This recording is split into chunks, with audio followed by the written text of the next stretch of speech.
This meeting is being recorded. And thanks in advance. Thanks for recording it. I, due to childcare stuff, I need to leave at 4:45, but I will, once I'm home and settled, watch it. I would, if that's all right. I'm going to hide secret words throughout the presentation. And then you're going to have to tell me them in order so that I know that you actually watched the whole presentation. I'm on it.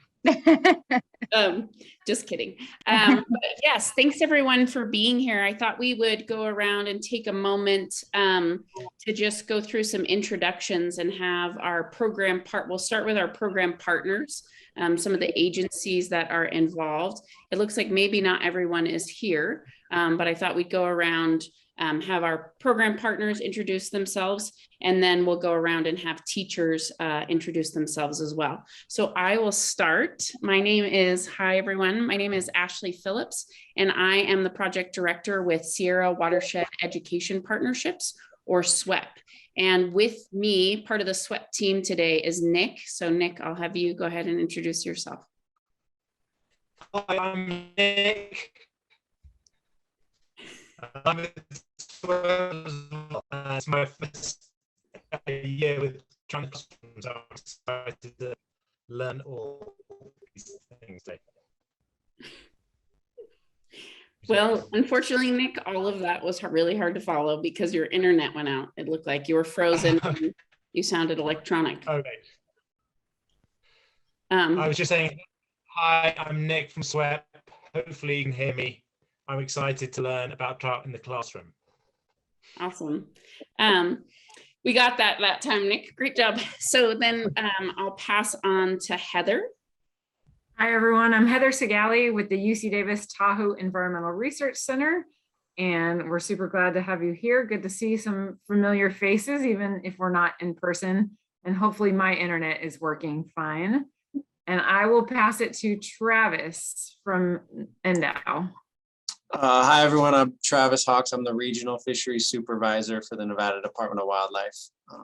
Thanks for having me. Awesome. And then I'm not sure if our program partner from California Fish and Wildlife is on here. Is Richard out there? Okay, Richard, I'll email him. He may be joining us a little bit late, but Richard Munoz from California Fish and Wildlife will be joining and presenting in a little bit. And then I'm starting to see lots of people with fish backgrounds, which makes me think that the Lahontan National Fish Hatchery is here. So Corinne, do you want to start?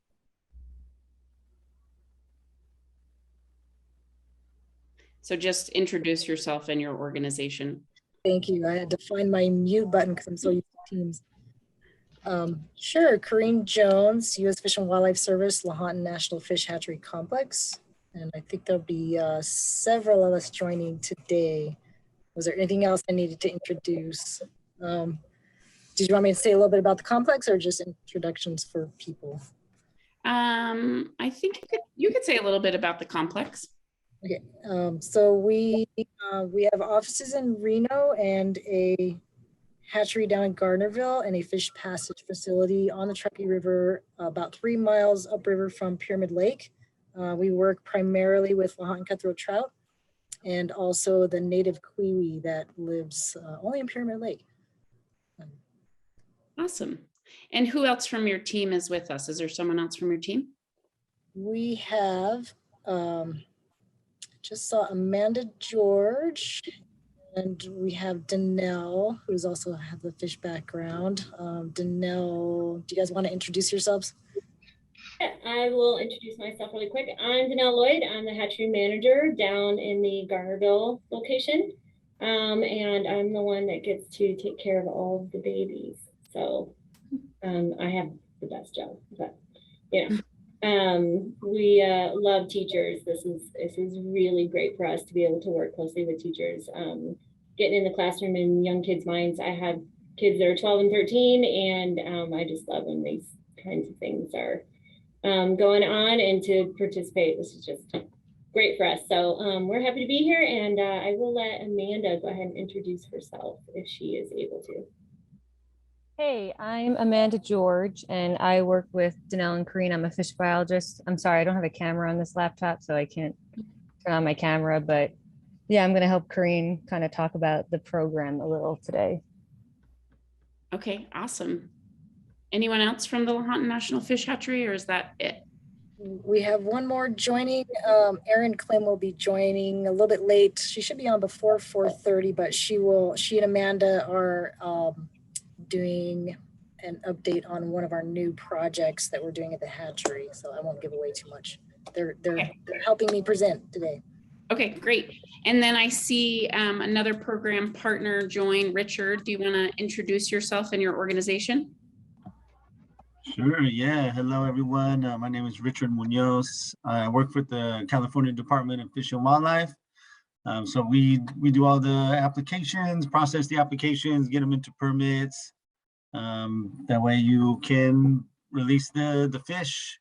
We help connect with release locations to make sure that it's all good on the biological with our fisheries biologists and make sure we're putting them where they, or is it okay for them to go? And things like that. I think that's it. Happy to be here. Awesome. And Richard will be presenting a little bit later in the presentation as well. And then another program partner on the meeting is Lauren from South Tahoe Public Utility District. Do you want to go ahead and introduce yourself? Yeah, absolutely. So hi, I'm Lauren. For any of the LTUSD teachers, feel free to reach out to me with any questions, and I'll be helping you guys fill out your applications as well that are going to be sent over to Richard. So yeah, it is great to work with you guys. Awesome. And she will be, Lauren is replacing in the past. Trout in the Classroom has had U.S. Forest Service involved supporting South Shore teachers. And this year she stepped in to help using support from South Tahoe Public Utility District. So I believe that is everyone. And I know it's going to be a little tricky to piece together who all these people are and how they're supporting the program, but just know it is a really large collaborative effort to be able to pull this program off each year. And hopefully throughout the training, it'll become a little bit more obvious what each of our roles are, but that's a quick intro. Then I wanted to go around and give an opportunity for teachers to introduce yourself. So if you can just tell us your name, your school, and then where that school is, because I know we have people from around the basin and beyond that are going to be participating in the program, and what grade level you work with. So on the top of my screen, I see Creighton Scott, but he's not on video, or she's not on video. So we'll give him a moment. Maybe they secretly walked away. So then Patricia, let's go to you. Hi, can you hear me? Yes. All right. So my name's Patricia Fitzpatrick. I'm a chemistry and environmental science teacher at Douglas High School. So I teach chemistry, AP Chem, AP Environmental, and I have an AP just an environmental science club also. And the kids are very excited about doing stuff, and this would be a great stuff thing for them to do. And they're way into everything environmental sciencey, and so it'd be great. I know that Douglas County has done Trout in the Classroom at the elementary level, but the kids would love to do it at the high school level, and I think they'd be super excited. It'd be super enriching. So yeah, awesome. That'll be great. And we do have other teachers from the high school level that are veteran teachers that we can tap into as well to give you some ideas. One of my favorites, it has unfortunately retired, but he did trout buddies. So at the high school level, he raised trout in the classroom, and then an elementary school teacher was raising trout in the classroom that happened to be his wife. And then together, they would go together and with the high school students and the elementary school students for the release day, which was really pretty special, cute. That's super neat. Yeah, it was really great. Creighton, can we have you, and please correct me if I'm pronouncing your name. You're right. I'm sorry. I had a colleague coming in, I think, when you were asking me to talk earlier. I was trying to look back and forth. Yeah, my name's Creighton Scott. I want to start by saying I also have to leave about 5:45 to pick up my daughter. I wasn't aware of this meeting until yesterday, so I apologize for having to leave early, but I'll also look at the recording as soon as I possibly can. My name's Creighton Scott. I'm a 5th grade teacher at Sierra House Elementary School in South Lake Tahoe. And I am, whenever this opportunity was presented, I was very excited about it. In my student teaching, I got to be involved a little bit in Trout in the classroom at at Myers Elementary, was at the other end of town. More with the kind of the end for the release of the fish. So I'm excited to see the whole process. Like once again, my class is very interested in science. I'm actually piloting a bunch of science curriculum this year, and my class enjoys being guinea pigs. So it'll be exciting, and they're excited about it, and I'm excited as well. Awesome, thank you. Annie, you're next on my screen. Hi, everyone. My name is Annie Stefani, and I am the teacher librarian at North Tahoe High School over in Tahoe City.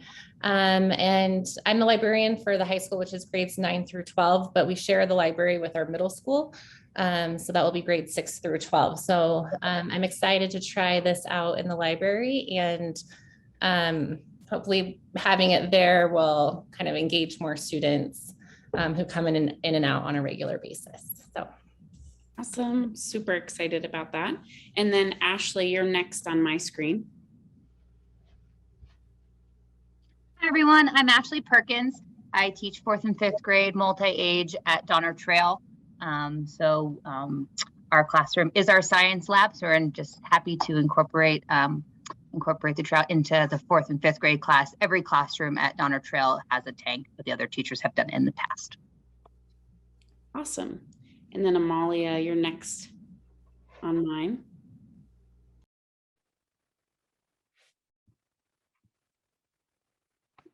We can't hear you, unfortunately. You're muted. Maybe you're muted. Yes, you are.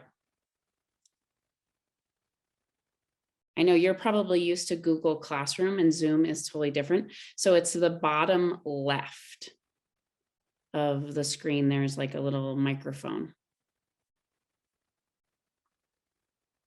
I could also probably do a fantastic job of introducing you. It appears unmuted. It's just we can't hear you. So it looks like you've unmuted it Her successfully. keyboard is probably muted. Oh. I'll go ahead and introduce her while she goes. So Amalia Neuendorp is a kindergarten teacher at Kings Beach Elementary School. And is joining the program for the first time this year. So super excited to have her. She's right down the street from me. And then if you get your microphone sorted out, let us know. Ingrid, you're next for me. Hi, I'm Ingrid Burke. I am a 3rd grade teacher at Tahoe Lake, and I was signed up to get trained right on the eve of COVID shutdown. So I'm excited 2 years later to finally be doing this. I've known about Trout in the classroom forever. I've done it in my children's classes and seen other teachers do it. I've never stepped up and done it. So I'm excited. Awesome. Super happy to have you. And then Brittany. Hi, I'm Brittany Fertitta, and I teach kindergarten at Kings Beach Elementary with Amalia, and that's located in Kings Beach. I've never done it, but yeah, I've heard of it, and I've got to watch the kids release the trout into the lake every year and think I should be doing that, because usually Paula Bossa, our science teacher, does that for us and allows the kids to participate, and it's just a really special event. So awesome. And then I think I have 2 other teachers. I think it's Marnie. It says M. Anderson, so I'm going to guess it's Marnie, but I'm not sure if she's there. Oh, there she is. For a moment she was there. Hi, I'm Marnie Anderson. I teach 1st grade. I've been doing Trout in the classroom for many, many, many years, and I love it. And I'm just doing a refresher today while I'm getting ready for the leprechauns. Oh, and we're in Tahoe City at Tahoe Lake Elementary in Tahoe City. Awesome. Well, we want to see your leprechaun traps at the end, okay? And then is Michelle there? And is Michelle teacher?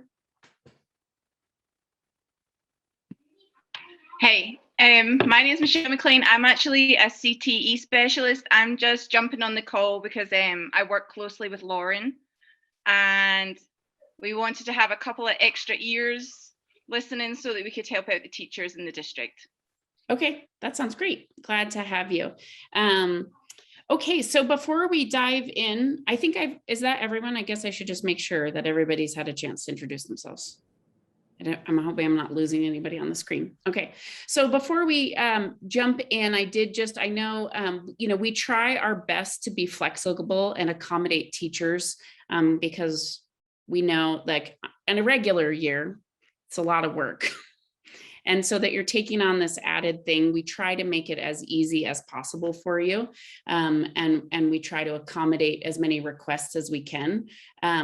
But I do want to encourage as many teachers as can to stay on and be here for the full presentation today. Typically, we do actually make you physically show up to attend the training. And one of the blessing and curses of COVID is that we're now all got really comfortable being able to and seen sort of the efficiency of being able to do things remotely and being able to virtually tap into these meetings. And I guess, usually during our typical training, when we're in person, you stay for the duration, and at the end of the duration, you actually fill out your paper permit application, and it's in my hand, and I'm ready to pass it off to the Fish and Wildlife agencies. So doing it virtually is going to add a step. But I also just want to make sure everybody gets all the information at once so that later when there are questions, we can, hopefully we've been able to efficiently answer those. And part of that has to do with sort of our funding, as well as that, and Heather can chime in, is that unfortunately, as amazing as this program is, it's really underfunded. And so each year, Heather and I cobble together some shekels to be able to provide the program. And we just don't have that annual sponsorship that covers our staff time. But we're both so passionate and see the value in the program that we essentially end up volunteering our time. So it's helpful for us to get everybody together at once to convey the information, because that cuts down on our time in the long run. So that's my pitch for staying, but I understand that you all have lots of things going on. And we do have the luxury of recording, and I won't actually hide words throughout the recording. Like I said, I was going to test you to see if you actually stayed and watched the whole thing. So let's go ahead. Heather, did you have anything else you wanted to add before we jump in? Yeah, I was just going to say that with the number of schools and classrooms that Ashley is overseeing, if every person asks her one question, that's like 20 questions that need to be filled out and answered. And so all the answers are here in this presentation. And so it is very helpful. And just on this call right now, I only have one of the 4 teachers that is doing our part. We're only overseeing the Nevada school. So just Patricia will be working with me and my AmeriCorps Jesse. So we'll be delivering the eggs to your classroom, and we'll communicate directly with you about that. So I'll go ahead and share my screen. Yeah. And we will view. I got to move you guys out of the way. Perfect. And then Heather, the other thing I was hoping you could do is link the agenda into the chat, if you don't mind doing that, or Nick, if you could do that, that would be great. So welcome to Trout in the Classroom, one of my very favorite programs we get to be involved in. The photo here of students are at least in high school at this point, but always makes me happy to see that moment when students when we arrive on site, and students have the opportunity to see the eggs for the first time. I think this picture really captures that enthusiasm. And while they're young and elementary school age, I could say that the same picture occurs for high school students as well. It is an exciting day in the program. Several years ago, we had the opportunity through a Captain Planet grant to work with This American Land. And they came to our region and they created a little video. about trout in the classroom that I think gives a really good overview of the program. So it's a 6-minute video that we'll go ahead and share now. So you get kind of a little more of a sense for the program. Teaching kids about nature can be a challenge inside a classroom, but some creative programs are taking kids outside, sometimes to streams like this, lets them get their hands dirty. Marsha Walton takes us to Northern California, where the lesson is all about saving an endangered native trout.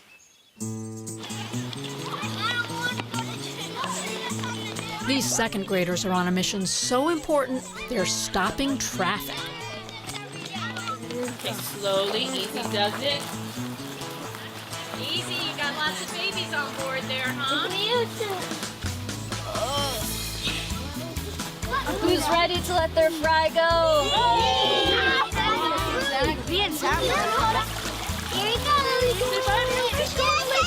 How many fins do you think a fish has? Okay, find a good 1 billion. It was actually really fun. I got to learn about what the science name was for a whole bunch of like their eggs. It was like an inch big, and it was just swimming around, and it just feels good to learn. It's just great to see the kids take that responsibility and that ownership over another living organism and to really be proud of what they've done. Is our pH where we need it to for Lahontan cutthroat trout? Yes. Are our fry going to be happy? Yes. Okay. Kids learn about the habitat these endangered Lahontan cutthroat trout need to survive. They're checking water temperature and pH, part of a project called Trout in the Classroom that gives them hands-on experience with this once abundant native trout. When we bring the eggs, which honestly feels like a native species Santa Claus. The kids are all excited and then the teachers embrace it. Missy Moeller is executive director of SWEP, the Sierra Watershed Education Partnerships. She works with U.S. Fish and Wildlife, Trout Unlimited, and the Captain Planet Foundation to help teachers with this project. So many times the little ones are like, I want to save the world. How can I start today? You know, they believe that they can, which is a wonderful thing. And Trout in the Classroom helps support that. Lahontan cutthroat trout are a very fascinating species, the largest species of trout that we have in the United States, and records of it were up to 50, 60 pounds. Following European settlement out here had a number of pressures on them, which eventually led to their extinction in a lot of locales. So in Lake Tahoe, for example, you had the introduction of non-native trout, you had commercial overfishing. Here come the hatchlings. Did we have some of these in our classroom? Yeah. I'll give you guys each a little fingerling to release. Hey, do you guys have a wish for your fish? Here, Cole, come right over here. I wish that mine would have a safe journey. That yours would have a safe journey? I wish that. 4, 3, 2, 1. Right down by the stream. 0. Because the kids are connected to the fish and because they have that experience of releasing the fish, it really becomes their connection to the watershed and their connection to caring for the watershed. Who can tell me what the eggs look like when they arrive? Luna. They were red and then had a little black dot. What was the little black dot? Their eyes. Look at their eyes, they're huge. In this class at Tahoe Lake Elementary, the fish even got their own theme song. Observing, counting, protecting, doing trout biology. Does anyone know why we picked Lahontan cutthroat trout as to any other trout? Cody. Because they're the native trout to this area. Very nice. Yes, they are. It was really interesting because we got to look at them from just little tiny eggs and watch them hatch, and then we got to look at them now and see how big they grew. Oh, there he is. He's right there. There he is. Here's mine. I want to be a marine biologist. So do I. Me too. Okay, there he went. I love our program. Getting the kids to actually get, you know, their hands dirty and to get out into the field is wonderful. It's so much more powerful than actually just sitting and watching a video or playing, you know, reading a book. All righty, you guys ready? Yeah! All right. Students from Truckee High School got a little scientist to mentor and a little fish to release. It's fun to see how much they know and then teaching them different stuff. We learn about like the whole ecosystem and the rivers of Truckee. We have 80 to 90 fish that have hatched, that have survived from our original 100 eggs. What I saw during the past few weeks is that the fish went from little tiny eggs to alevin. So now that we're here today, we're gonna let them go. They're probably like, I wonder what the big fish are gonna think about. Yeah, and I just hope they get to grow up and have a good life. Yeah. And there's news just recently that the Lahontan cutthroat trout is making a comeback. Yes, at Pyramid Lake, where they traditionally have been, they're catching them now at 25 pounds. Right here, There you go. There you go. Here he goes. Woo, he went fast. He went really fast. So we'll bring this out in the middle. We'll look at them. Everybody will get something to release, and then we'll just see how many we have. I'm able to expose kids to so many different kinds of sciences. I see a lot of students going into science. I see a lot of girls going into science. And America, we need that. We need more kids going into science.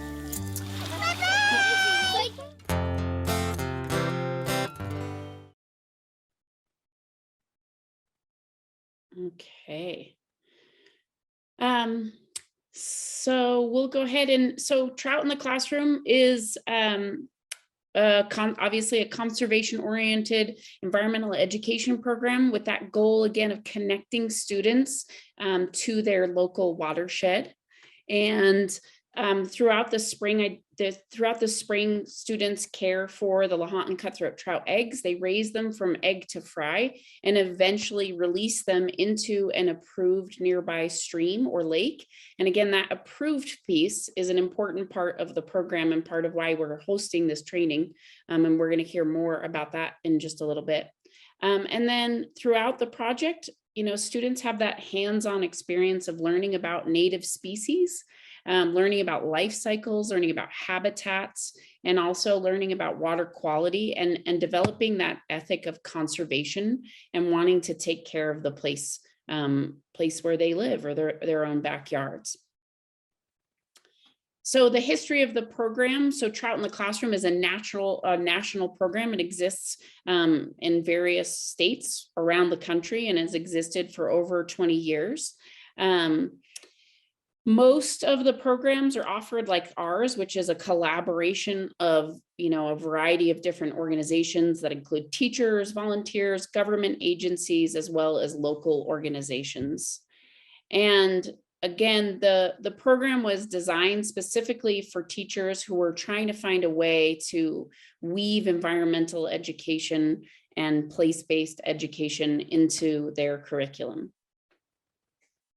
So the goals of the program are, again, to build that connection, to get kids invested in their local watershed and making those connections, while also teaching about overall watershed health and water quality and the need for healthy streams and rivers.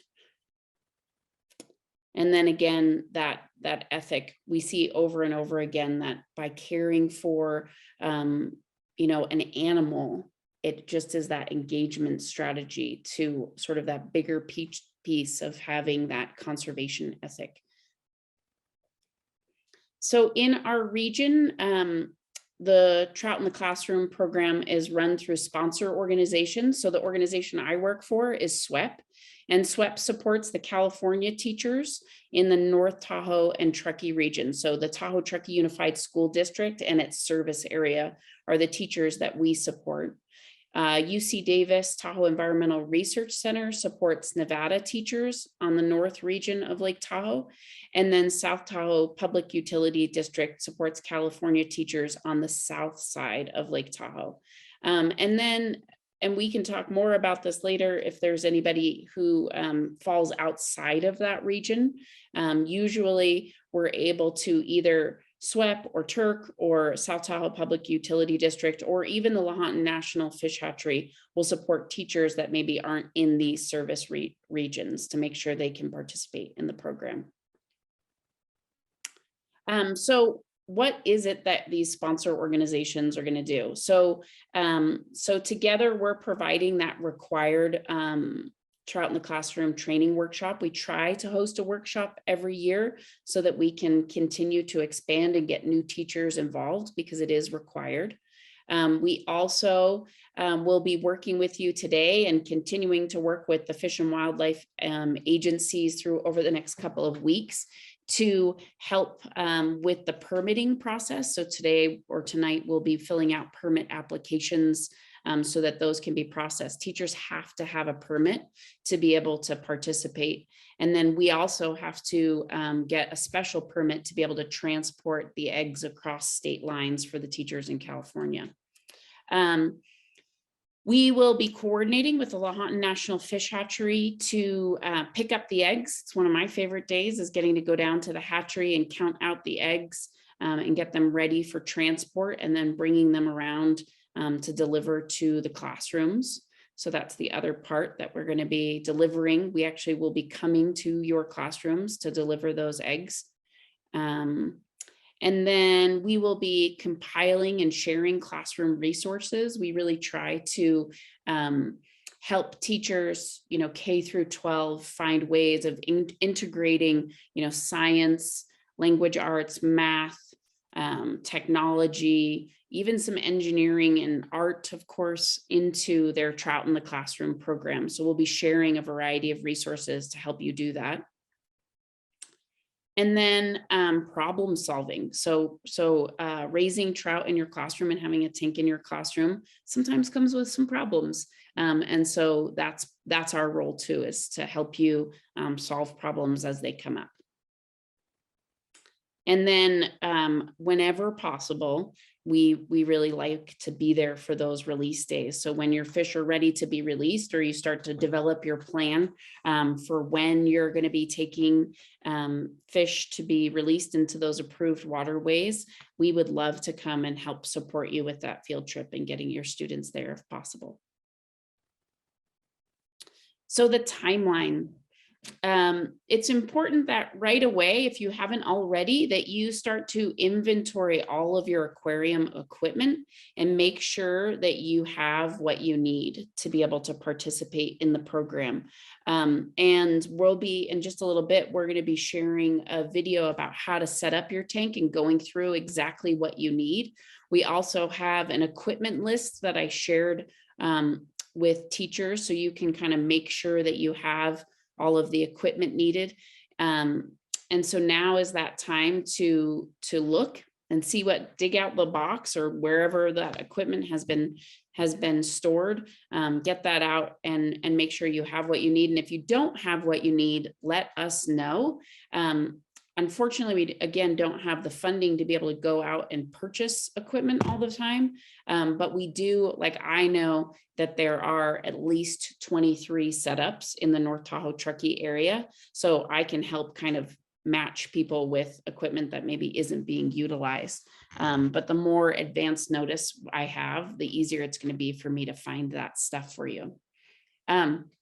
So now you're inventorying, and part of inventorying, it's really great if right now you start setting up your aquarium so that you can make sure that everything is in working order, again, so that we can problem solve if we need to before the eggs arrive.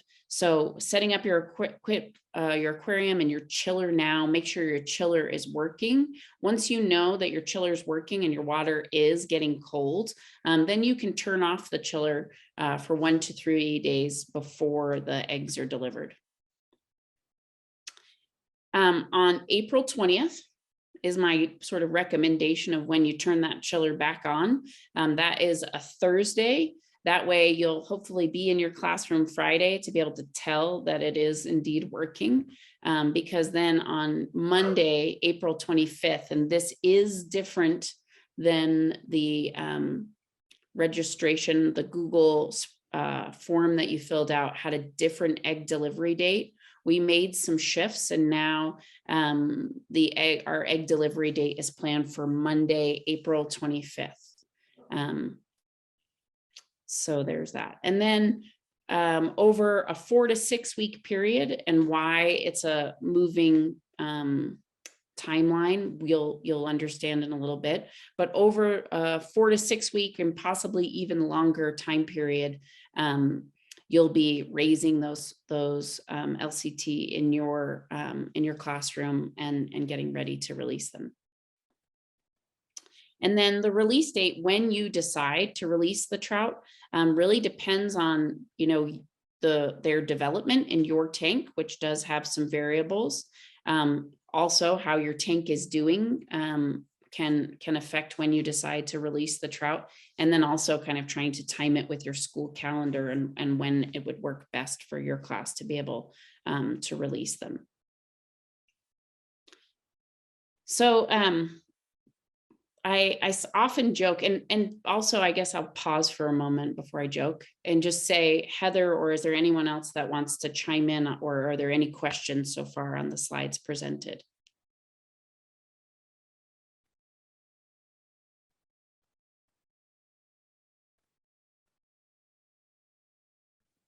I think you're doing a great job, so no reason for me to chime in. Okay. But I'm hearing no questions. Okay. Awesome. So I like to joke that my role is like a Lahontan cutthroat trout in the classroom doula. So I jokingly started titling this "What to Expect When You're Expecting LCT."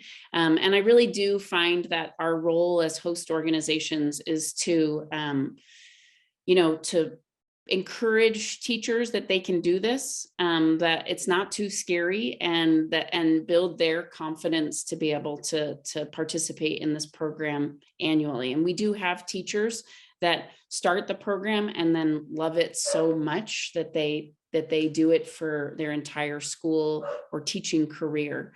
And what the Trout in the Classroom program looks like from classroom to classroom and even from year to year is going to be different. And that's the beauty, I think, of this program, is that this year as a new teacher, you're going to implement it, one way, and next year it's like your pilot. This year is your pilot program. And then next year, you can add on and you can develop it over a long period of time. And in the video, you see Vicki Brown, and she had aligned all of her reading curriculum, and she had music and developed songs and language arts all around the Trout in the Classroom program. And I think that's like the pinnacle of the program. It's okay just to have the tank in your classroom and manage that. So I will be sharing this document, this image that you see here, the Lahontan cutthroat trout life cycle, so you can have that for your classroom. But what I wanted to note is that the development rates are going to be dependent on water temperature. We're going to ask you to ideally set your water temperature anywhere between 52 and 56 degrees Fahrenheit. And the colder the water temperature means the slower the development, and the warmer the water, the faster the development.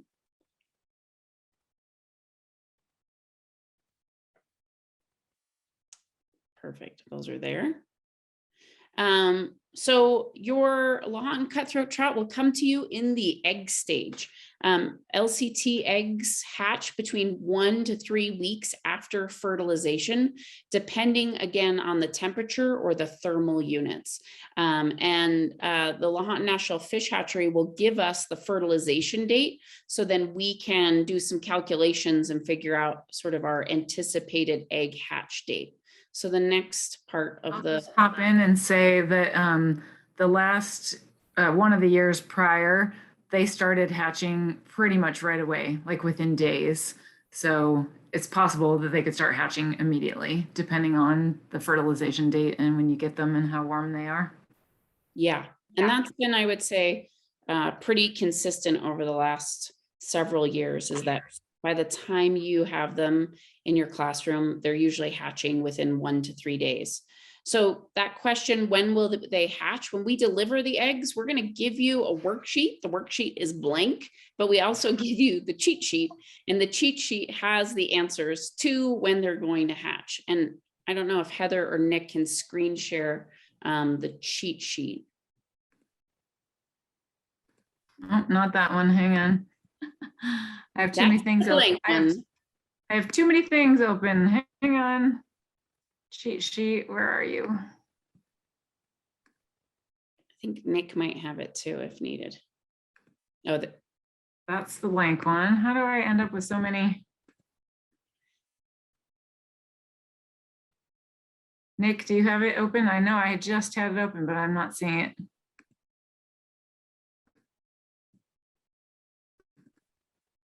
No, that one's blank again. Is Nick there?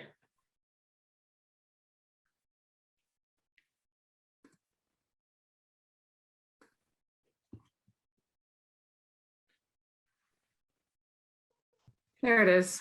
Sorry about that. Perfect. So, so when the eggs come to your classroom, I will also, or your sponsor organization will also give you a copy of this that's updated for 2022. The thing that is going to stay the same is this top line. So LCT need between 460 and 600 thermal units to hatch. That is a constant. The date the eggs were fertilized will be updated depending on what the hatchery tells us. The date that they arrive in your room is going to be the 25th. So then you'll do the math to say how many days were they at the hatchery. This particular year, it was 20 days that they were in the hatchery. At that time, the hatchery water temperature, average water temperature, was 54 degrees. So we wrote that number down there. And then we were able to calculate the thermal units by taking 54 degrees, subtracting 32 degrees, and we came up with 22. And that's the amount of thermal units the fish were getting per day at the hatchery, multiplied by the 20 days they were at the hatchery, which means that they had already had 440 thermal units. And again, there's that range up at the top of 460 to 600. It's also down at the bottom. So we knew that we were within 20 to 120 thermal units before they would start hatching. You can put your tank temperature in there to be able to see how many thermal units your fish or your eggs are getting each day. And we found out on this particular year that the fish were going to hatch between 1 and 6 days. And so that, I would say, is pretty consistent from year to year. Is that your fish are going to start hatching right away, which is part of why we made the decision to bring your eggs to you on a Monday, so that your students can be part of seeing that hatching process, because it is pretty exciting, but also so that you can monitor your tank, because in that first week, that egg stage, and you can go back, in that egg stage is when you really want to be keeping an eye on your eggs. And so that you can tell if they start to change at all. Sometimes, rather than hatching, sometimes what will happen is they'll turn like a milky white or a milky pink, or they'll get fuzzy. And when that happens, you want to remove those eggs. So you'll use a turkey baster to go in and kind of suck out any eggs that are starting to look a little strange. So it is really important in the egg stage that you're looking at the tank pretty regularly. And the kids, especially the younger kids, love to do that, and they will definitely alert you if they notice anything happening there. The other tip that we have is to keep the tank covered during the egg stage to protect the eggs from UV light. That recommendation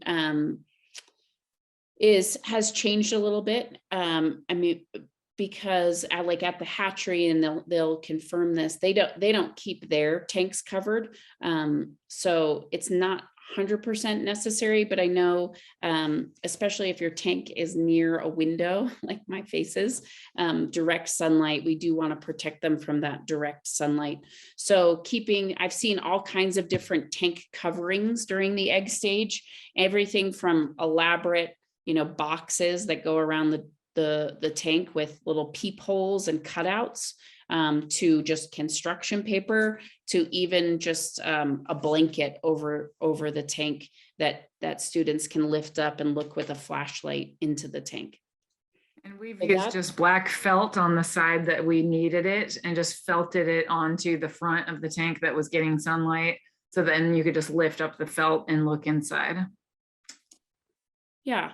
And when I've had a tank set up, I kept it covered, which was fun because it kind of built the mystery, and it felt like this quiet experience when you were going to observe the tank. And then I've seen classroom teachers have flashlights so the kids can shine the light in the tank as well, to be able to look at the eggs. Okay, so that is the egg stage. Yeah, and just another reminder, look for those white or fuzzy ones and remove them immediately, because one will cause a lot of other deaths. If it's a fungus, it will spread. And so you just want to make sure you get those out so they're not rotting inside the tank. And you'll recognize them immediately because they no longer look pink like this. They look different and they stand out.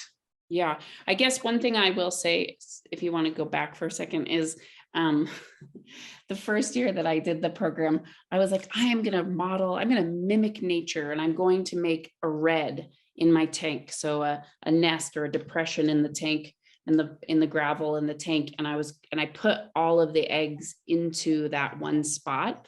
And unfortunately that year, so the eggs were all piled up on top of each other, and one of the eggs turned and had a fungus that then spread to all of the other eggs in my red. And so since then, I no longer do that. I will, when I bring the eggs to the classroom, I do try to put them all along the front edge of the tank and really spread them out, one, so that you can see them, but then also so they're not all touching each other. Okay, so the Sac Fry stage. So after the eggs hatch, then you'll have Sac Fry. That's usually a 1 to 2 week time period, again, based on thermal units. And so this picture really depicts what it looks like. They just kind of look like they're laying in the gravel. When they hatch with, and you can go ahead, Heather, and just, go all the way through. They have a yolk sac. So they have a little round spot on their belly, and that's their yolk sac. And that's where they are going to get their nourishment. So they don't need food at this point. They're just developing, laying in the gravel, and all of their nourishment comes from that yolk sac. It's pretty fun to see them wiggling around in the gravel there.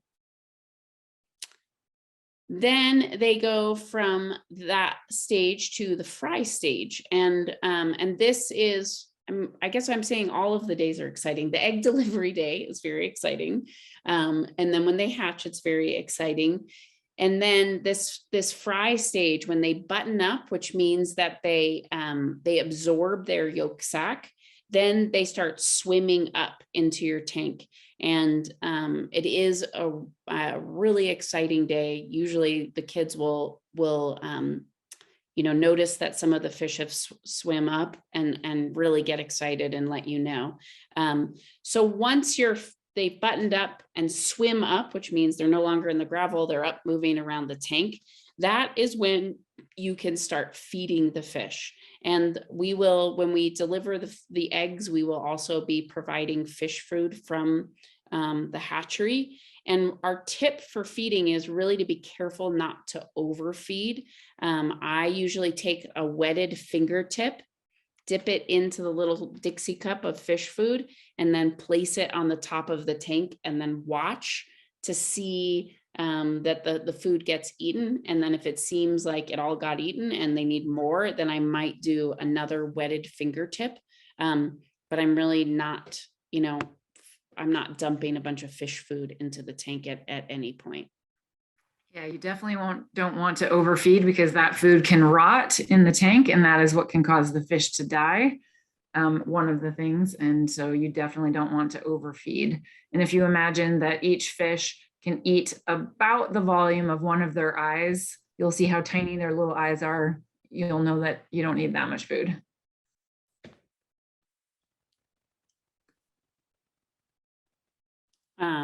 And then, this is also the stage when they can be released. And so this is the part where you really want to be monitoring your tank chemistry. And we will be providing, or I'm hoping to be able to provide, these ammonia test indicators for every tank. So you can put those on the inside of your tank and just keep monitoring the water quality, making sure that the ammonia levels don't increase to the point that your fish are being threatened. So it is the place where the chemistry can get a little wonky because they are feeding. So they are, I don't know, excreting. They are, yes, excreting as well. And so, so that is when things can get a little tricky. So you do want to be paying attention. Some teachers will, as soon as the fish swim up, and, they'll try to release within a week. Other teachers, will keep their fish for longer and continue just to monitor the water quality.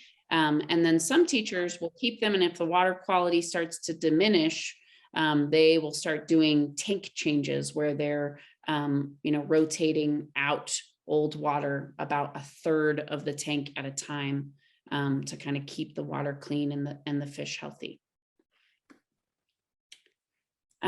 And then release day, again, is at your discretion. Fish can only be, so the date and the location, or the date is up to you. Sorry, but the location is determined by the California Fish and Wildlife, or Nevada Fish and Wildlife. And I will update that link, but I think that it's also in our drive, Heather, if you want to pull it up from there. So for California Fish and Wildlife, they've provided us an updated list of approved waterways. And then, so you're in your permit application process, you're actually going to list your intended release site. So you have a choice of putting down 3 different release sites, and then you're required to release into one of those approved waterways. So some tips for a successful release day. One, I really recommend, spring conditions are variable. So it's really good to go and check out your release site prior to bringing students and the fish there.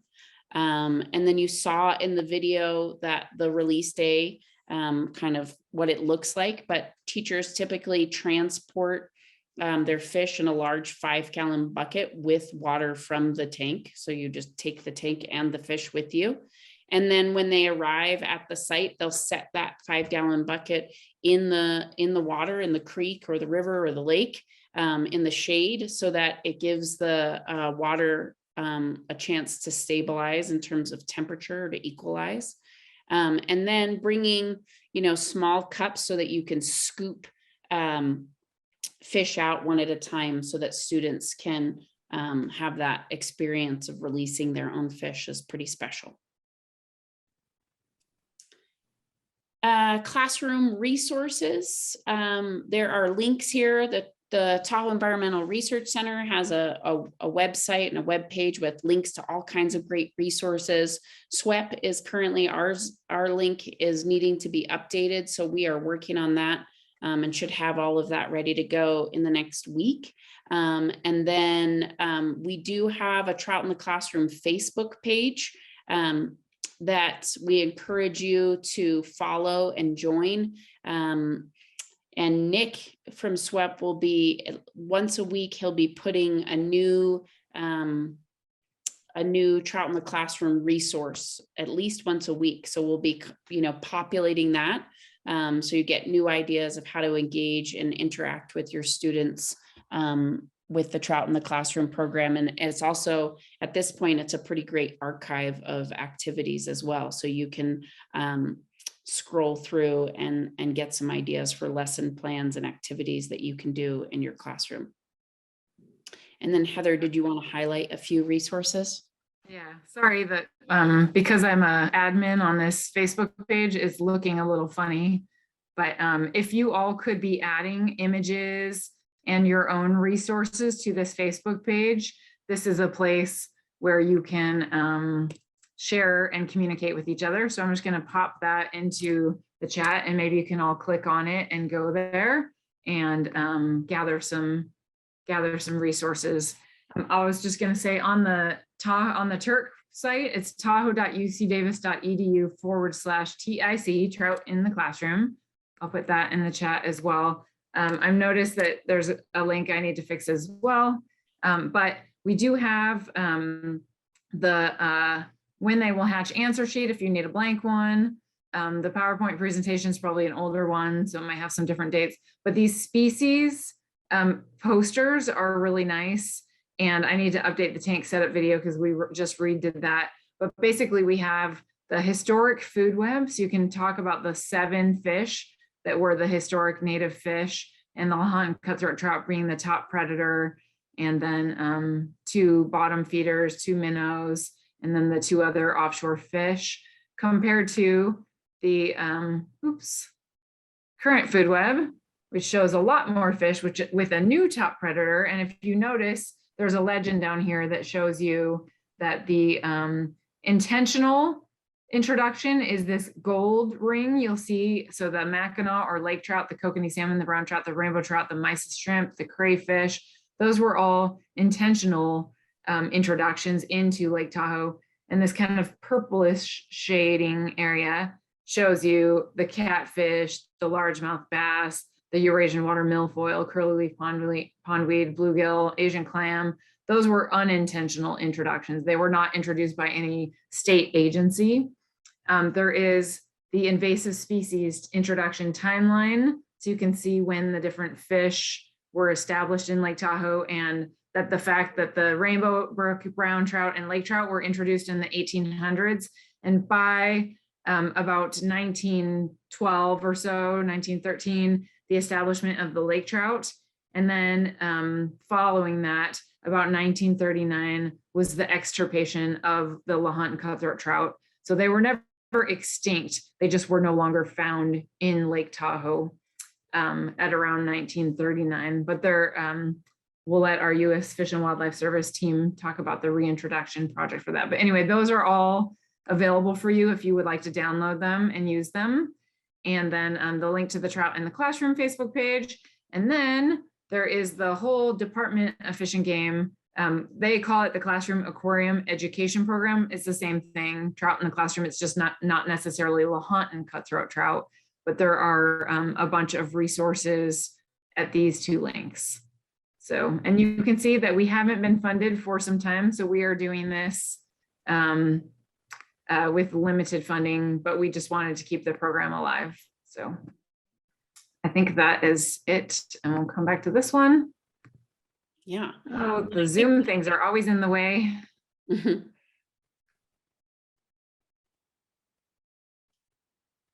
Perfect. And we'll come back to this exciting video in just a little bit.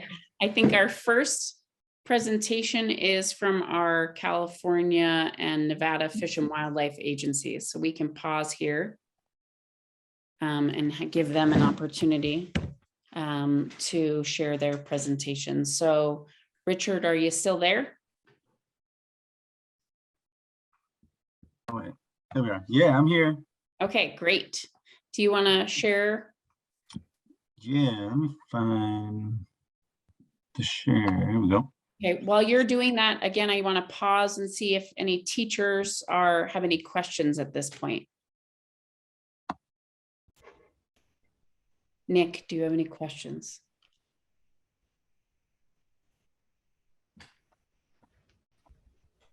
questions for me. I had a quick question about the covering of the tanks. Is we would only then the egg stage is the only time when we want to keep them covered. After that, they could be uncovered, I'm assuming. Yes, that's a great question. And yeah, that is true. So in the egg phase, the recommendation was to keep it covered because at that point they don't have any skin to protect them from UV light. But any of our experts that are on can chime in. What about if they're not getting like direct sunlight? I mean, how critical is it? Then I think it's fine. Okay. I've done it with no covering and my fish survived.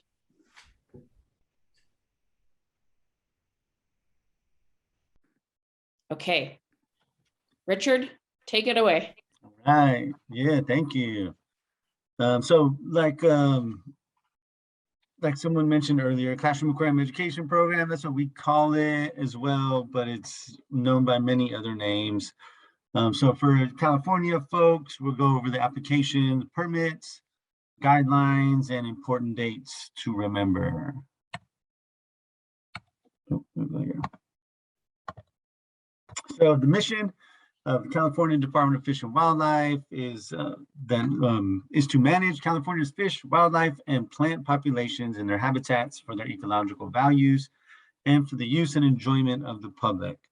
And the reason I put that in here because this program is really a fantastic kind of intersection of all those things, things that are happening behind the scenes in hatcheries that most people have no idea about. The fisheries biologists that are doing work in the field to manage, habitat and watersheds, and the fish and the enjoyment by the public, by yourself and your students. So this program really captures all of those things in a kind of comprehensive way. The Classroom Aquarium Education Program, also known as Salmon in the Classroom, Steelhead, Trout, Salmonids, Fish in the Classroom, Sac Fry program. All the same thing, depending on your location. Like you guys have access to Lahontan Cutthroat, which no one else in the area really does. Anyone else that we serve, some can get Chinook, some can get Steelhead, some get rainbow trout. So you're really in a unique spot, which is pretty cool.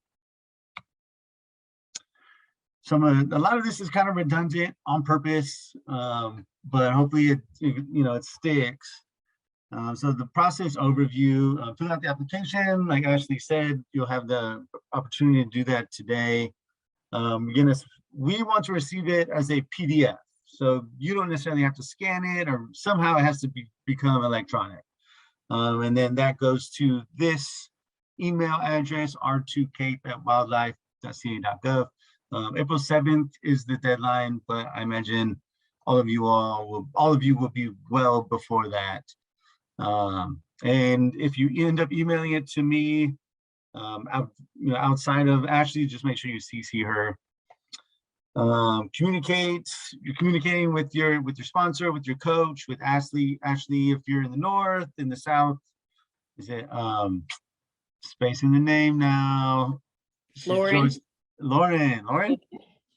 Yes. Okay. Thank you. Sorry, Lauren. I'll remember that. So you want to be communicating with her too to set up your tank, prep materials, and then I have the date written down, but the date the eggs go out, middle of April, if I'm remembering correctly, you will have your permit and those eggs that arrive at your classroom at the same time, and that the permit will be a hard copy, a piece of paper, and those two stay together at all times. The permit and the fish travel to designated sites when you go to release, and after the release, accurately and completely fill out the permit. And there's a bottom portion. I have an example here that you'll see. You fill it out, and then you just scan in and email that PDF back to that same email address, r2cape@wildlife.ca.gov, within 14 days of the release. Or if for some reason your fish don't make it to the release, and that happens, it's not the end of the world. We still ask that you return your permit. So that's kind of the quick and dirty overview. Now we're kind of going to break it up. Oh, first, why is the permit important? Couple reasons, and I encourage you all to share this with your students as well. One, in California, it's the law. It's illegal to transport live fish from one body of water to another. And it's also illegal to put fish into a water body that they weren't taken out of. So essentially, this permit allows us to circumvent these laws so that we can have this just kind of educational program for people to participate in, for students to engage in, and build stewards for the future. So the application, electronically, it needs to be email it somehow to r2cape@wildlife.ca.gov. Try not to send it through a fax machine. Those only come to about half the time. If they're sent directly through like a scanner, or I shouldn't say fax, like a scanner, those only go through about half the time. Photos, avoid those. Sometimes they're grainy and pixelated and they're hard to discern. Faxes, do not fax it. I will burn the fax. I despise faxes. I will look at it, light it up, and send you the video of me lighting it up. Just kidding. Or incomplete. If it's not complete,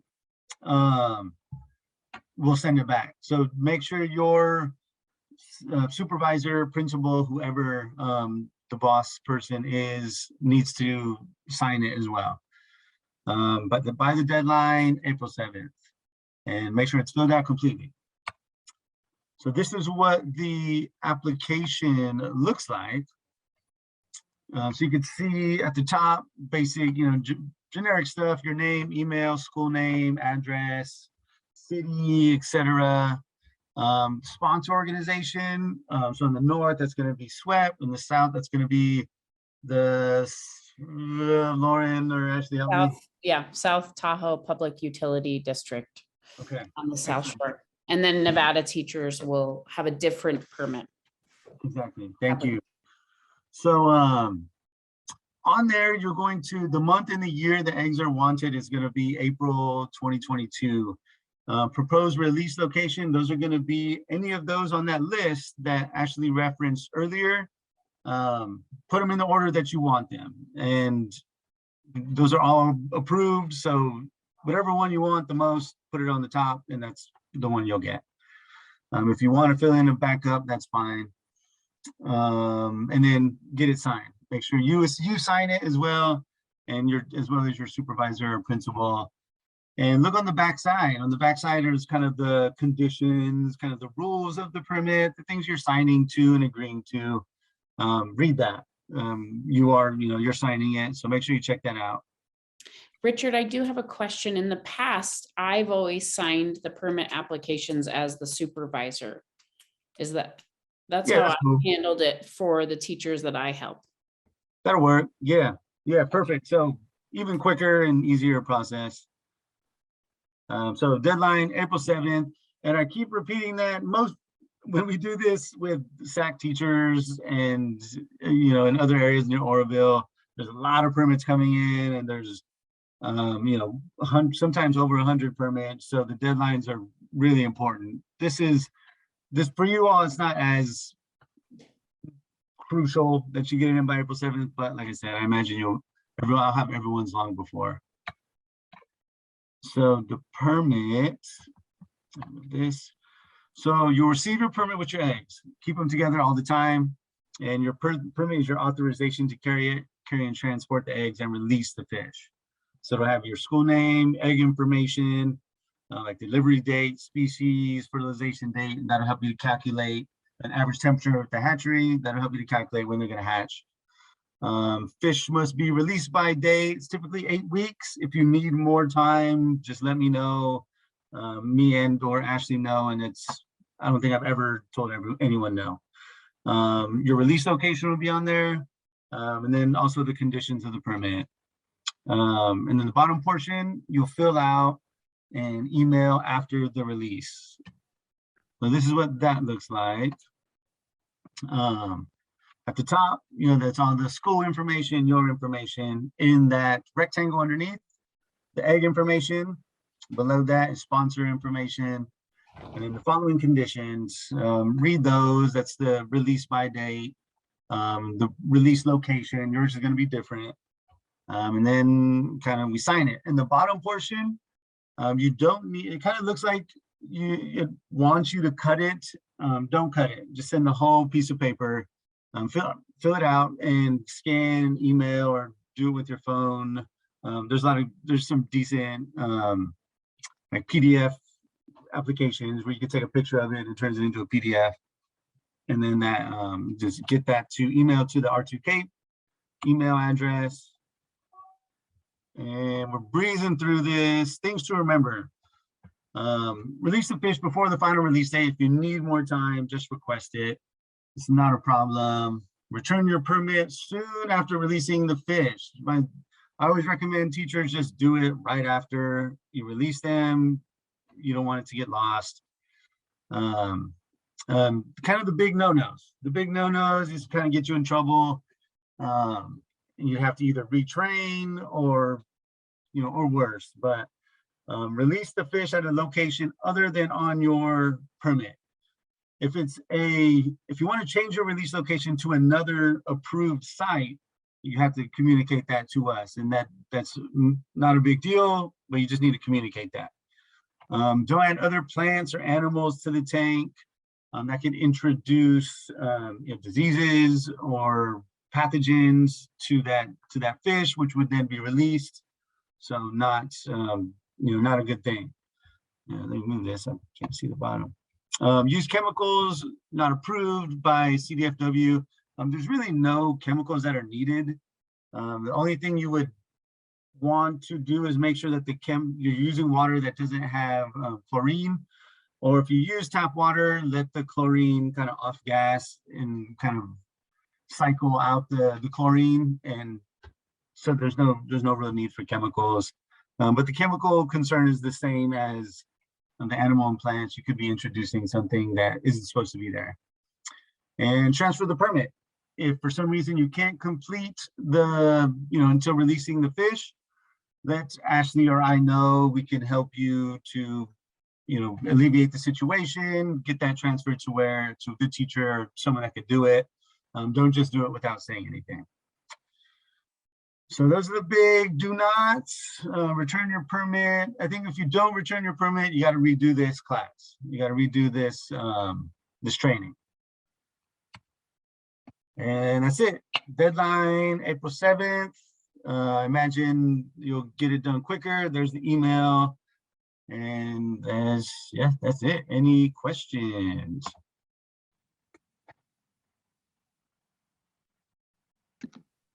Where's the permit? Where do we get the permit? So yeah, teachers that I will be supporting. So Ingrid, you're one of them.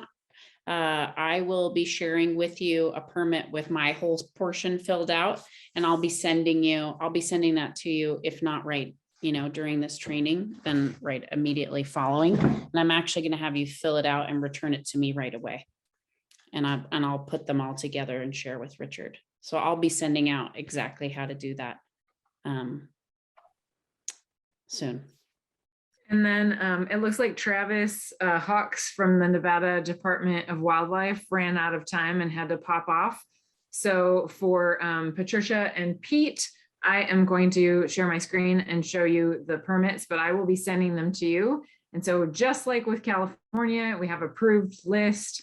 And so let me just do a quick, here's the application. So there's the application or license. It's a $15 fee, regardless of whether it's a new application or a renewal.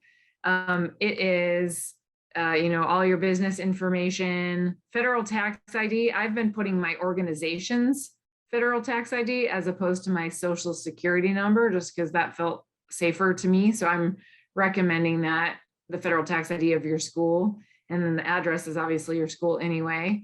The responsible party is you. It's got height, weight, driver's license, which always felt a little weird, just why I was uncomfortable putting my own social security number on there. But I've filled it in for you. This is the Lahontan Cutthroat Trout. This is the scientific name.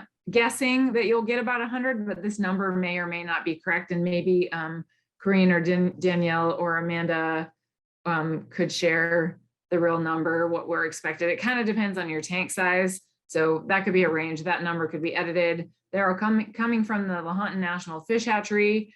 We are assuming that you do not have any other species that you possess. And then anyway, that you've not been convicted, and then you sign it. And then what we can do is we can gather all of them and send them in all together to submit them, or you can send it directly. It's up to you, whichever feels easiest for you. That is the first part of the permit. The second part is the application for live release, and you need to do them both, but the second part has no fee. And it's got a lot of the exact same information. I've already filled that out for you. Proposed date for release. And then I've listed Lake Tahoe as the specific place, but we'll get the list of approved sites from NDOW and share that with you. And so similarly, it looks exactly the same. I recommend keeping a copy of your application, scan it, email it, and then if you get us the fee, I can take Venmo and then I can write the check or whatever's easier. I am open to anything that works easiest for you, Patricia and Pete, and then the other couple of teachers that we have that are Nevada teachers. Yeah, and I'll just jump on. I see Brittany has her hand up, but I just a moment ago in the chat put the link for the California Fish and Wildlife permit application, and the one that I put in, I'm gonna screen share if I can, Heather. Is that? Yep. I can do that. Let's see if I'm fancy enough. You guys that are familiar with Zoom, I can't open any of these links without it kicking me out of the meeting. Is there a workaround to that? If you just go over to the chat and click on it. I click the link, it says you're going to leave the Zoom meeting. Really? Yeah. So you're having the same problem, Brittany? Or no, you have a question? Maybe just copy and paste it into your browser. I tried that too. It was going to kick me out of the meeting, but I'm going to do it on another computer. We can send it to you via email as well. Yeah. It said it was going to kick me out, but it just opened up another window of my browser. Oh, and it didn't. Oh, good. Okay. Yeah. But I do have a question. Okay. Permission granted. Ask your question. I understand about the application to get the permit, but then when after we release the trout and we need to turn the permit in, how is that done? Is it done paper copy and mail? No, just email to that same address, and I would CC whoever your sponsor or coach is. Yeah. So I will deliver the permit to you when I bring the eggs. And then on the release day, you'll fill out that bottom portion and then scan and email it with the information. So can everybody see the application, permit application on your screen? Am I successfully sharing? Yes. So what I did is I went in, opened it up with Cami, which allowed me to go ahead and highlight all the sections that you're going to need to fill out. So please print your, or type your first and last name, your school email address, your school name. One thing that's really important is no abbreviations. Like I know TLE is Tahoe Lake Elementary, but Richard will not know that. So you need to write out your whole school name, your school mailing address, city and zip code, school district. Again, type the whole thing out. I know it's Tahoe Truckee Unified School District, but Richard won't know that TTUSD means that.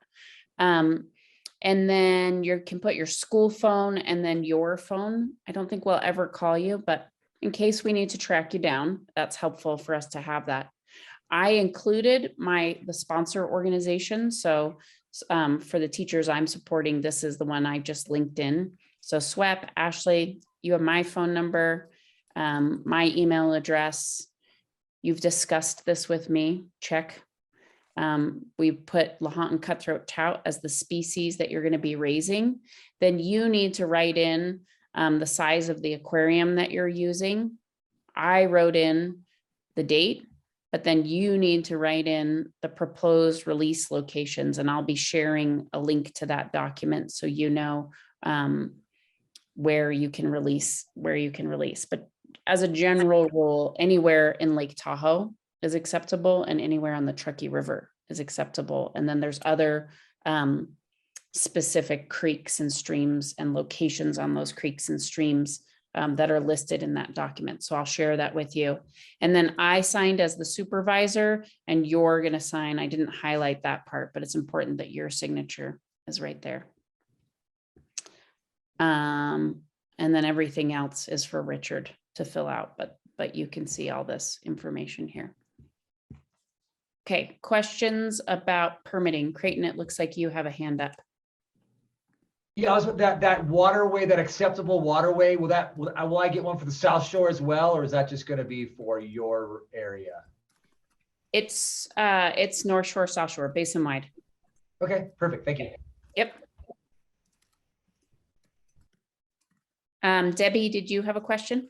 So I just want to confirm, so I will receive an application from you, and you're my sponsor because I'm a Nevada teacher.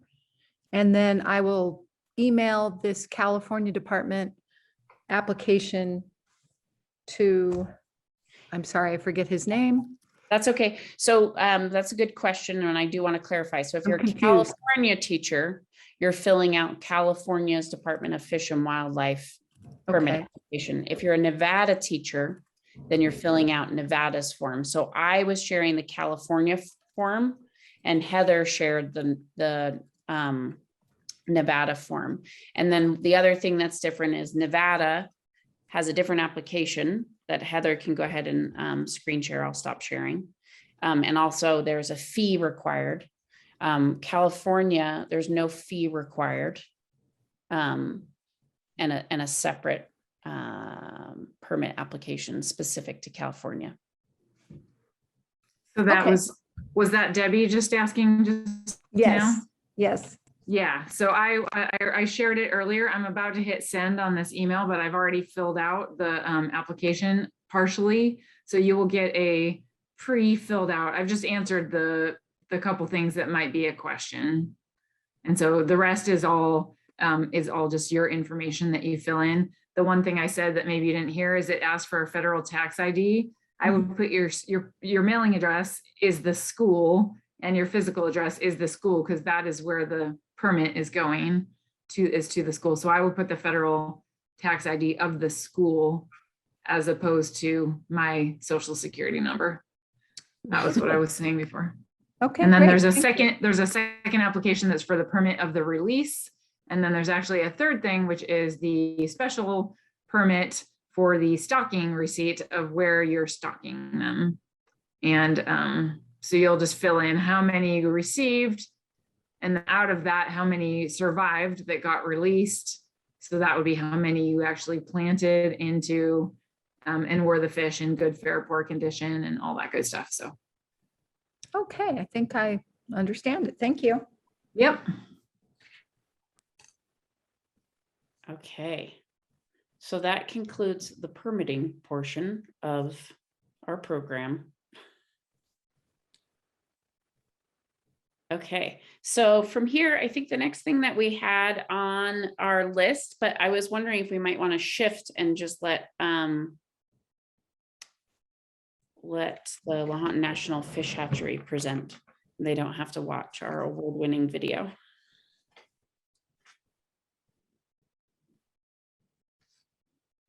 I will say that the contacts are in the PowerPoint that you'll get, and or the slides link that you will get. And so I will go ahead and send it to the Lahontan National Fish Hatchery team, and you can go ahead and share. If they want. If they're not ready, then we can go into tank setup. I think that I can be ready. Before I share, let me make sure I'm got the right thing open.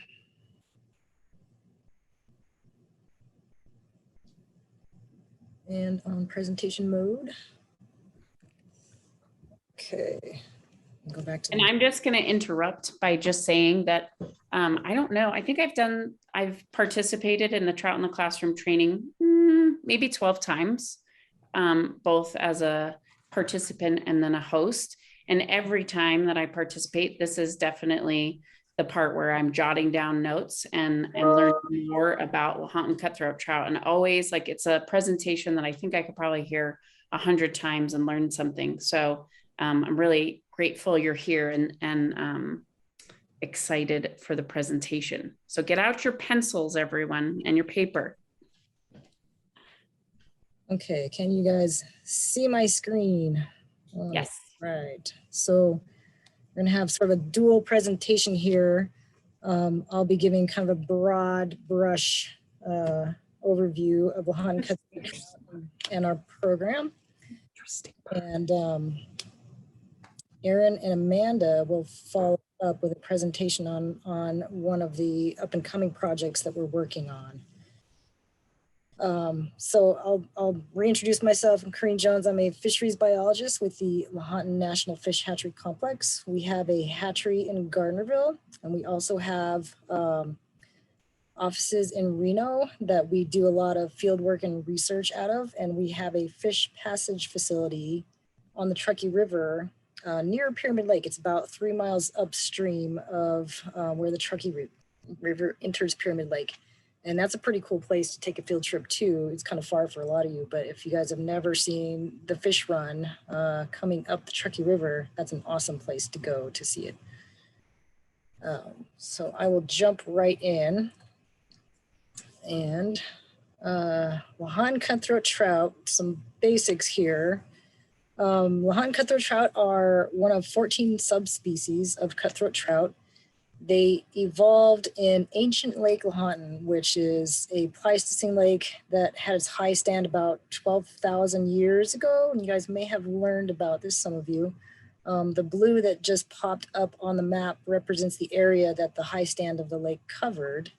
And the white around it is the watershed that also contains a lot of the rivers and streams where this fish was found. And this is its native range, its historic native range. And for the population that still resides in this bigger area, it's kind of broken up into 3 different chunks. And there's the Northwest, which is here, it's like the Black Rock Desert and Quinn River, excuse me. The Humboldt, which is the eastern part of the range, and the Western, and these are called GMUs, so they're genetic management units, that's right.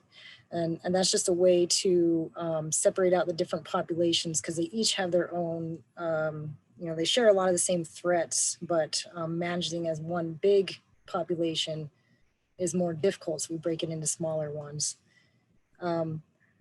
In general, Lahontan cutthroat trout exhibit 2 life history strategies: the fluvial, which is the fish that inhabit streams and rivers, and those tend to be smaller and somewhat shorter lived. And there's lacustrine, and those are the ones that inhabit lakes, and they generally go up rivers or streams to spawn and then return to lakes, but they live most of their lives in the lake. And Lahontan National Fish Hatchery Complex, the shop that I work for, we generally work with the lacustrine strain, and we have our focus in the Lake Tahoe, Truckee River, and Pyramid Lake Basin. So the cutthroat that originally inhabited this basin, you guys heard, I think, a couple times already during this training, they were extirpated by the 1940s. There were the last spawning runs were documented up the Truckee River and in the Tahoe tributaries and other tributaries to the Truckee River. Last spawning runs were in the late 1930s, and by the early 40s, the fish were basically gone. And the reasons were from overfishing. There were actually a couple of commercial canneries in a couple of places on the Truckee River, and the unfortunate part was a lot of times to get the number of fish that they needed, they were targeting spawning runs of fish because they're easier to catch when they're all grouped up. Their loss of habitat was a big contributing factor, especially spawning habitat. There were a couple of dams that went up that blocked access to go up the river. The main one being Derby Dam in the lower Truckee River. And also introduction of non-native trout. And the threats that those pose are through predation and competition, and especially in the case of rainbow trout, hybridization, because cutthroat and rainbow trout will hybridize, and they do. So there are only 2 out of 7 historic lakes still support self-sustaining populations of these LCT. And those are both in the western area of the range, and that's Independence Lake and Summit Lake in the northwest of Nevada. I think this photo is from somewhere in Lake Tahoe in the early 1900s. And it was like 60 fish caught within a couple of hours by hook and line. So it was a very prolific fishery at one time. Some conservation and recovery milestones. If nobody has mentioned it yet, these fish are listed under the Endangered Species Act. They were listed as endangered in 1975, and they were downlisted to threatened in 1976. And that allowed for more management opportunities, like the ability for the public to fish for them, which we still can. And a recovery plan, which is a big overarching document outlining the status of the species and the main threats, was written and finished in 1995. And there were a couple more. So a short-term action plan, it's another document that's more localized and that covers specific threats, in certain areas. In this case, the Walker and Truckee basins, and also the Tahoe basins. And it also outlines specific actions that different committees who put these documents together can take to work towards recovery of this species. And those are the documents that guide all of the ongoing research and management and the reintroduction programs, including the one we have in Fallen Leaf Lake and the Truckee River, and more recently, Lake Tahoe. And so why do we want to recover these species? And you guys have heard they are the only native trout to the Tahoe Truckee Pyramid Basin, and they are a legacy resource. And they did support tremendously popular, not just commercial, but recreational fisheries. In the late 1800s and early 1900s, people would come to Tahoe just to go fishing. Before that, they were very important to local tribes as a resource and culturally. And one of the things that's really important to know about Lake Tahoe specifically is that it is the most climate resilient habitat in all of the Cutthroat's current range. And it has even more significance when I say it as we're going into yet another drought year. And these fish do have the potential, in being reintroduced and recovered, there's potential for returning that outstanding recreational fishery. And that's something that we've already seen down in Pyramid Lake. And I'm not gonna lie, I totally swiped this photo off the Facebook page for the Pyramid Lake fish, big one, because it was just such a cool photo. I mean, it just conveys the excitement that there is in these two anglers out of Pyramid Lake catching this fish. They're having a great day. As I mentioned, they were gone from the basin by the 1940s. And this particular strain has a super cool conservation story that you don't hear very often. They thought they were extinct. They actually were rediscovered in the 1970s in Pilot Peak, which is right on the Nevada-Utah border. So if you took the 80 and you just kept going east all the way to Utah, the town right before that is Wendover. That's basically right where the border of Utah is. When you go north for about an hour on a gravel road, you'll run into Pilot Peak, and it has these two tiny creeks coming off of it. And somebody, nobody knows exactly how it happened, long ago, probably in the 1800s, had transported either fish or eggs to these, it was one of these little creeks.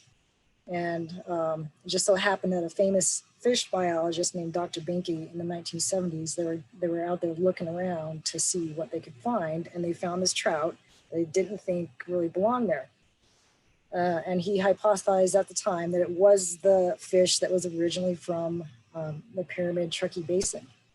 So the Fish and Wildlife Service conducted a whole series of genetic tests, and that included fish like from throughout the range, and also a bunch of museum mounts from the Smithsonian and other museums from fish that were known to be from either Lake Tahoe or the Truckee River or Pyramid Lake.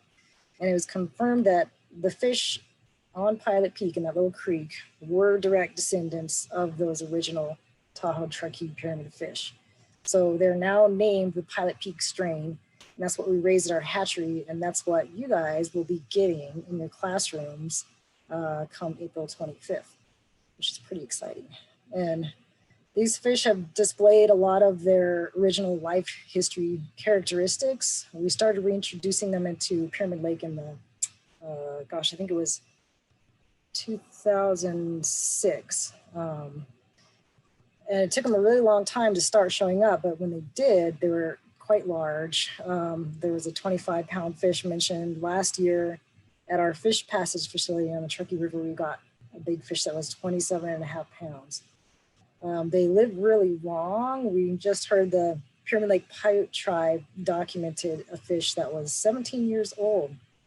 And that's really old for a fish. And they knew that because it had been tagged. And last year they recovered the tag and were able to age that fish. And they're also highly piscivorous, and which means they eat other fish, including themselves. And we know this because at the hatchery, we have to keep grading them. That means separating out the big ones from the little ones, because they start eating each other at a very small size. So if we don't keep grading them, we end up losing quite a lot of fish. And that's an unusual characteristic in a small fish. Let me see if I can, so it says the title is Conservation in the Tahoe Basin, and this is just kind of an overview. We have a long-term research and monitoring program in Fawn Leaf Lake, and the main goal when that project was started and still is to learn ways to better introduce this fish into Lake Tahoe. So basically learning how, from using fawn leaf as a microcosm, learning how to better introduce Lahontan cutthroat into Lake Tahoe, because there are a lot of challenges associated with it. In 2015, we did a Lake Tahoe baseline ecosystem assessment, partnering with the University of Washington. And those two things have informed our recent reintroductions into Lake Tahoe. So in 2019, we started with a small stocking of fish, and that upper photo is from that stocking. It was mostly for outreach and education. And that's in the south end of the lake at the Tolak Historic Site at the beach there. Last year, we stocked 50,000 fish into Lake Tahoe, and we're working with our state partners through the permitting process, and we hope to continue stocking this summer. And part of this is our Floyd Tagging program. In that bottom picture there, and that was a picture from last summer at Sand Harbor, by the dorsal fin, that's the fin on its back, you guys can see this little brown thing kind of sticking up, looks like a spaghetti noodle. And that's a Floyd tag, and each Floyd tag has a unique number on it, and it has a number for whoever might catch this fish to call our hotline and report it. So that helps us learn more about how the fish are using the lake and how they're contributing to the recreational fishery. And so Lahontan National Fish Hatchery in Gardnerville, this is where all the eggs will be coming from. And the place where we get the eggs is from our captive brood stock. So about 15 years, gosh, it was in the early 90s, we started bringing eggs over from that population of fish that was discovered in Pilot Peak. And it took about 15 years to develop a brood stock, because it's difficult to take a wild fish and put it into captivity and have it do well. And it took time to build it and learn, and also build it through using conservation genetics, because that's one of the founding things that we do at our hatchery in producing fish is use of conservation genetics. And we do that when we're spawning. We follow a very strict genetics protocol to make sure that we're maintaining genetic diversity in our fish, which is really important in any kind of conservation program, fish or non-fish. And the goal of that is when we're putting fish back into the wild, we want them to have really high levels of genetic diversity, and that helps them over time as they hopefully start reproducing on their own. Having more genetic diversity means you'll be able to adapt to whatever changing conditions in the future, whether it's climate change or diseases or You generally want to have a big amount of tools in your toolbox in terms of your genetic diversity. And one of our programs that's up and coming that Erin and Amanda are going to present on is our cryopreservation program that's related to our genetic diversity. And I don't want to give away too much, so I'm going to stop sharing and let them jump in. And then I think we can take any questions at the very end. And this is some of our team down here spawning fish. We were just spawning today. And that's another thing that folks can do. On Wednesdays between February and May, we spawn fish. So if folks want to call the hatchery and sign up for a tour, you're more than welcome to do that, and you can see some of the action in person. So I will stop sharing and I'll let Erin and Amanda.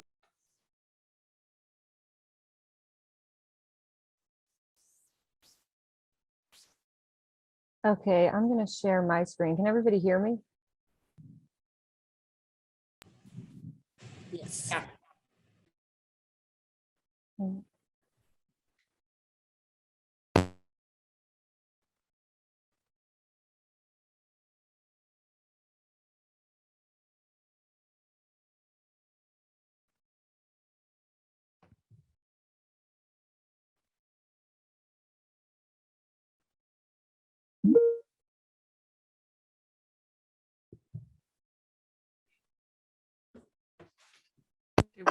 Amanda? Okay, I'm sorry. I lost my mic and I think it's back now because I can hear everyone. Can you hear me? Yes. Okay, Yes. sorry, I couldn't hear anything suddenly. I'm going to share my screen and then Erin's going to start the presentation. So just let me know that you can see the screen.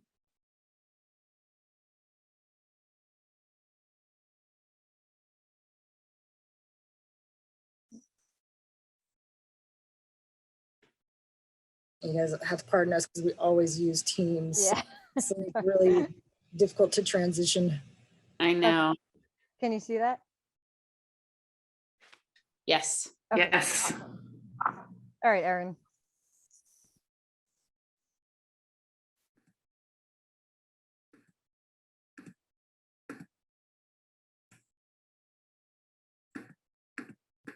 We can't hear you yet.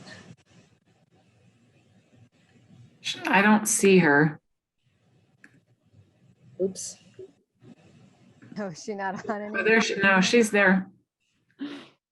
Erin, you're going on and off mute, but we're not hearing you. You're off mute, but we're still not hearing you.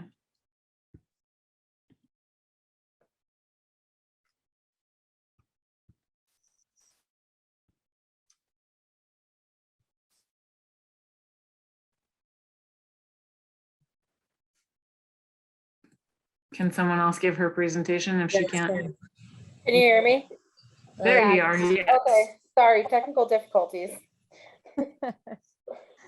Okay, so I am gonna give just a brief overview of the cryopreservation of pilot peak LCT gametes at LNFH. So we started this program about 3 years ago, and cryopreservation is the freezing and long-term storage of gametes in liquid nitrogen, which in our case is LCT, milt, or sperm. So when we're preparing to freeze eggs in liquid nitrogen, or excuse me, gametes in liquid nitrogen, we have to use a cryo protectant, which is also referred to as an extender. And this extender just prevents the formation of ice crystals that can damage the cells during the freezing process. So a cryoprotectant is made up of two components, and that just ensures that the freezing and thawing process are successful and that the gametes survive. So for cryo of LCT milt at LNFH, we use a cryoprotectant that is a mixture of glucose and methanol. So methanol is permeable and it penetrates the cells and it prevents the ice crystals from forming, which if they form, they can lyse the cells or tear them, which kills the sperm and makes it useless. And then the glucose just provides an energy source for the cells, and it also reduces the toxicity from the methanol. So when the gametes are frozen in this cryoprotectant, the methanol can become more toxic over time. The glucose just provides another barrier to that. So the ratios of these components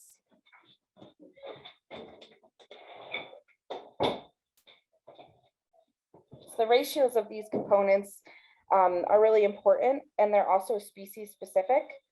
So a ratio of these extenders that work for something like sturgeon or rainbow trout won't work for LCT. And cryo has never been done on LCT before, so we had to do a lot of research on other salmonid species and what cryoprotectants work for them. And then from there, we had to choose a bunch of different concentrations to test on our milt. So the first step in our project was to find this optimal ratio for freezing LCT sperm. So why cryo at Lahontan National Fish Hatchery? So Karine talked about how important genetics are to our program. So when we spawn fish at LNFH, our goal is to maximize the genetic diversity. So we have a spawning matrix, which is created, and it tells us which males and females should be paired together during spawning. The cryopreservation program is going to allow us to collect milt from wild LCT in the field, and then we can freeze it and transport it to the hatchery, where it can be mixed with eggs from the female broodstock for fertilization. And this process is going to allow us to introduce new alleles into our spawning matrix from those wild fish, just maybe some genetics that haven't been captured in a lot of years. And then the store of frozen milt that we'll have frozen in these liquid nitrogen freezers is also going to act as kind of a safeguard in case we ever have any broodstock loss. And we are going to collect this wild milt from our Marble Bluff fish passage facility. Okay, so kind of going back to what Erin said to give you an idea of this table. So we had to figure out, again, which extender would work best for Lahontan cutthroat trout. So that was our first phase of the cryopreservation program at Lahontan National Fish Hatchery. So you can see here, we labeled our different extenders by letter, and each letter, looking at it, has a different amount of glucose and methanol in it. So for the past 3 years, we were kind of testing these different ratios with milt that we collected from starting at the hatchery and then from the field. So I'm just going to quickly give a rundown of the cryopreservation process and how we start. So at first, we're going to start an ice bath and get the water down to 4 degrees Celsius. And this is because we're trying to slowly cool the milt down. We don't want to just stick it in liquid nitrogen right away. So we create this ice bath that we can then mix our extenders and place them in this ice bath to kind of cool them off. So you can kind of see in that first picture, those beakers, the one with the white in it, that's actually milk that we had put in there. But the ones that have like the clear liquid, those are extenders that we were testing that day. So once you're cooling those extenders, you can go out and collect milt. So when you're collecting the milt from the fish, it's really important that the sample doesn't get contaminated with water or urine, because that can be really bad for the milt. Like the post-thaw motility could be 0 after that, because water is very damaging. And after you collect this milt, it's also very important to check the motility of the fresh milt, because you want to make sure that that is good milt that you're using and that you're freezing, and that it has a high motility fresh. And once you collect that milt, you can come and now you can actually mix the milt with the extender. So we did a 5-to-1 ratio. So that's 5 milliliters of the extender mixed with 1 milliliter of the milt. And that process is shown in that picture all the way to the right. Erin is actually putting the milt in one of those vials, and we leave them in those vials for no longer than 10 minutes for the equilibration time for the milt and the extender in the ice bath. And once that is done, it's time to fill our straws. So straws are kind of what you would think a straw is. That's what we keep the milt in, the cryopreserved milt in.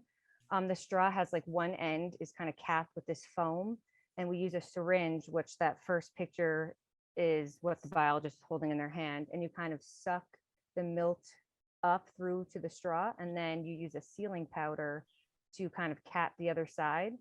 And you can kind of see in that first picture too, there's some straws sitting in a beaker. Those ones have been capped with the sealing powder, and they're kind of sitting there for the water to help solidify that sealing powder on there so no water can get in now. And once we fill the straws, now they have to sit in liquid nitrogen vapor for 15 minutes. So that middle picture there you see, that's actually a shipping doer, and we have 2 of those. And right now, one we keep liquid nitrogen in to keep the samples in for long-term storage, and the other one we keep what we call cold. So liquid nitrogen is kind of sitting in the walls of it, so it is freezing, and it does have the vapor in there, but they're not sitting in the actual liquid nitrogen. So we'll place them in that vapor for 15 minutes before we're going to plunge them in the actual liquid nitrogen for long-term storage. So we completed this process multiple times with those different extenders, and that chart that's all the way to the right, that shows HK and L. HK and L were the extenders that consistently had the highest post-thaw motility throughout all the trials, with the motility being up to 30%, which is actually very high for cryopreservation. So because HK and L have done the best, we're now moving on kind of to phase 2 of the cryopreservation process, which would be testing on eggs to calculate the fertilization.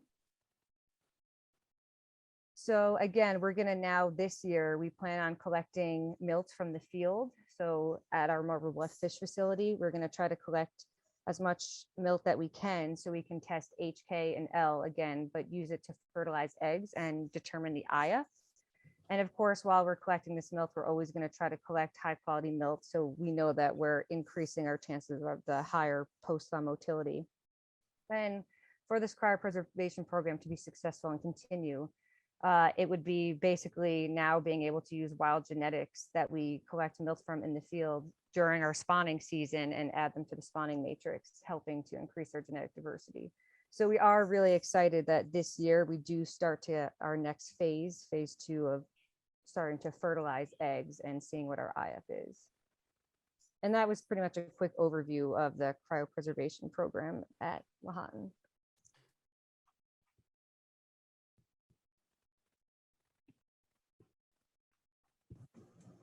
Awesome, thank you. So if anybody has any questions about any part of those presentations, we'd be happy to answer.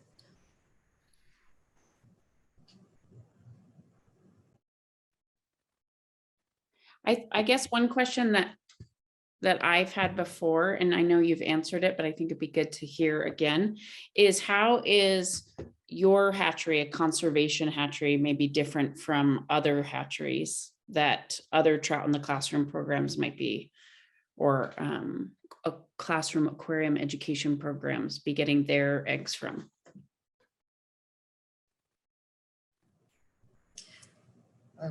I think a lot of, well, and I'm not familiar with a lot of the different programs out there, but the fact that ours is you get native trout, and specifically the native strain to the basin, that's pretty significant.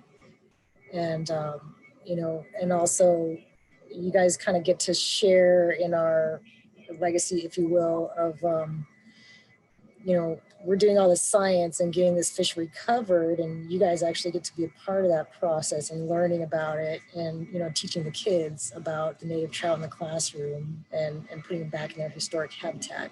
It's a lot of, gosh, so I'm in the office and somebody totally started vacuuming in here behind me. Does that kind of catch them? Because a lot of them will use just domestic rainbow trout or other things, which are very educational, but it doesn't quite have the same depth, in my personal opinion anyway, as a native trout. Yeah, I think that's something, because, you know, I hadn't seen the trout in the classroom except for this iteration of it. And so that's something that I think is really unique and special about the program that we deliver, is that you know, not only are they getting to participate in raising and rearing you know, a species, but it's a native species, and that there's this whole restoration effort that's happening connected to this species that I think is pretty amazing. And then just, you know, it's learning about sort of the fisheries biology and the fisheries genetics and all that's happening there really is like, that's where I think, you know, the high school teachers, you know, can really sort of capitalize on something pretty interesting that's happening here locally and have a real world application for it. So thank you for that. Do any of the teachers have any questions? I have a question. Can you hear me all right now? All good? Yeah. This might be a silly question, but are fishermen required to release Lahontan cutthroat trout if they catch one? No, and that's part of one of the management tools. Because if you have an endangered species, but you're like not allowed to touch it or do anything with it, that, you know, generally public support tends to fall, especially if you have like a big trophy fish, and you're not allowed to catch it. So one of the, you know, one of the strong points of this fish is that you are allowed to catch it and keep it if you want to. And there's a really big portion of folks that do catch and release, but not all of them, and you don't have to. So that tends to bring more people on board in the recovery process.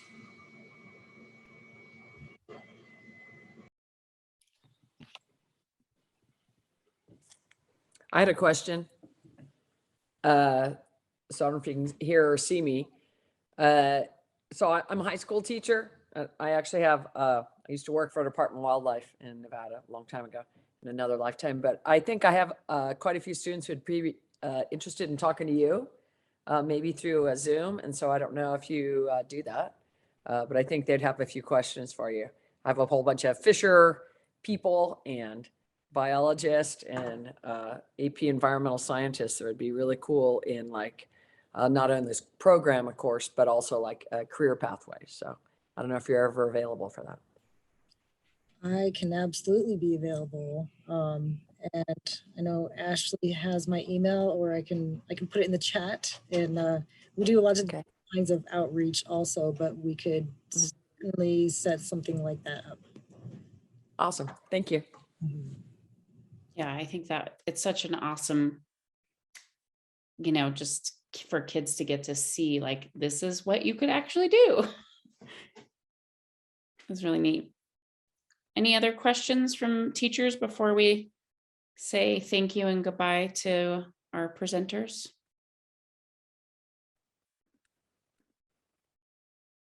Okay. One more resource I wanted to share.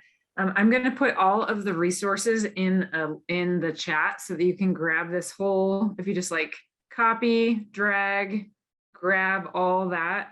That's the whole Google Drive, the when they will hatch calculation page, the California teacher's permit, the permitted relay sites for California, the 3 files that are Nevada permit files. I also emailed the Nevada permit files to my Nevada teachers. And but I did want to share just one other thing, which is that UC Davis Turk has this YouTube channel, and I put that in the chat as well, but it's just a UC Davis Tahoe. So YouTube/UC Davis Tahoe will get you here. I haven't done it yet, but I'll make a playlist that's just all fish related. But if you, sorry, I started to think about trying to do that while we were doing this. I realized I couldn't do both things at once. But there's a short video about fish species in Lake Tahoe. There's a short video about Lake Tahoe aquatic invasive species. So there's a couple files that might be relevant. Kokanee salmon. There are, if you go to the historic videos, there's a couple historic videos in here that might be learning from fishing in Lake Tahoe. There's also Science Speaks lecture series playlist. And then there's the Tahoe Science Center virtual tour series. And in that one, we have one about Lahontan cutthroat trout, and then a couple others that might be of interest to you. So I just wanted to share those so that you knew where to find some of those videos if you were looking for something to share with your students. I'll try to make a separate playlist that's just all Trout in the Classroom related content, but hopefully you can grab that whole thing I just put in the chat, and that will be useful for you. And then we can follow up too with an email to share those resources. But we do have one last part of the training, which is how to set up your tank. And I know that's one that there's going to be a lot of questions. So teachers, please continue to stay on the meeting. But the Lahontan National Fish Hatchery people are welcome to leave. Thank you again for joining and for sharing that information. Thanks, everybody. Our pleasure. Yeah, thank you. Thank you. Thanks. Great. Thanks for having us. Are we ready for this tank setup training? Okay, so it's 10 minutes. Probably the final 10 minutes of the training, and then anybody that wants to stay on and ask individual questions is welcome to. And we last Friday, Heather and I put together the video with help from her AmeriCorps to kind of demonstrate how it is you're gonna inventory and set up your tank for the program. So yeah, let's go for it. Welcome to the UC Davis Tahoe Science Center. We want to tell you about tank setup for the Trout in the Classroom program. We have a rather large tank here. Your tank does not have to be this large. And we already have the gravel in. And this is not granitic sand. You cannot use granitic sand. So just the gravel that has been rinsed. It is already rinsed and clean. And this tank has no water in it. And we'll just talk to you about some of the supplies that you need for the setup. Yeah, so in addition to having an aquarium, and again, you can use a 5-gallon aquarium. This one probably, we're guessing, is about a 50-gallon. So anywhere between a 5 to 50-gallon tank is going to be just fine. It's just really what you prefer setting up and putting away each year for the Trout in the Classroom program. So you need an aquarium, the gravel. The other parts that you're going to need is a filter. So this is, again, a pretty large size filter for the larger aquarium. And then filters come with these filter cartridges. So you're gonna need to get filter cartridges as well. In addition to the filter, the next big piece that you're gonna need is, it's not a big piece, it's actually a small piece, is a pump. And this pump is used to pump water from your aquarium into your chiller. And you will have 2 tubes, and one tube will be the inflow and one tube will be the outflow. You'll have these, what are these called? Things that hold it onto, these little things that tighten it onto the chiller. So this is a more modern style chiller. Most of our classroom teachers have transitioned to this more modern style chiller. And then we're setting this up so that it's on the same level as the aquarium. So we need the smaller pump. If you're gonna put the chiller down on the ground, you're actually gonna need to get a larger pump to be able to pump the water up and down. But we prefer the side by side. So aquarium, filter, chiller and tubes, and then a bubbler. So you'll be adding some oxygen with a bubbler, and that's just also a smaller tube and a little pump. Okay, other really helpful things to have when you're setting up your tank is beautifully demonstrated here.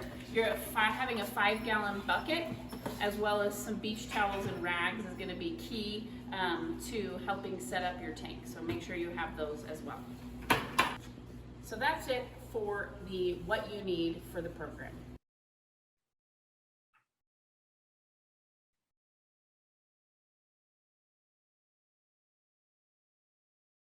So you really only need to be adding tap water, so we're not going to be adding any chemicals to this system, so nothing is needed other than the tap water, which brings me, or makes me want to remind you that when cleaning your tank before setting up all of the parts and pieces, again, you're just using tap water, and scrubbing is the only thing we recommend for cleaning your equipment. Okay, so we have some buckets full of water. You're gonna wanna set up your tank at least a week or two before the eggs come, because some water has chlorine and you're going to want that to evaporate off.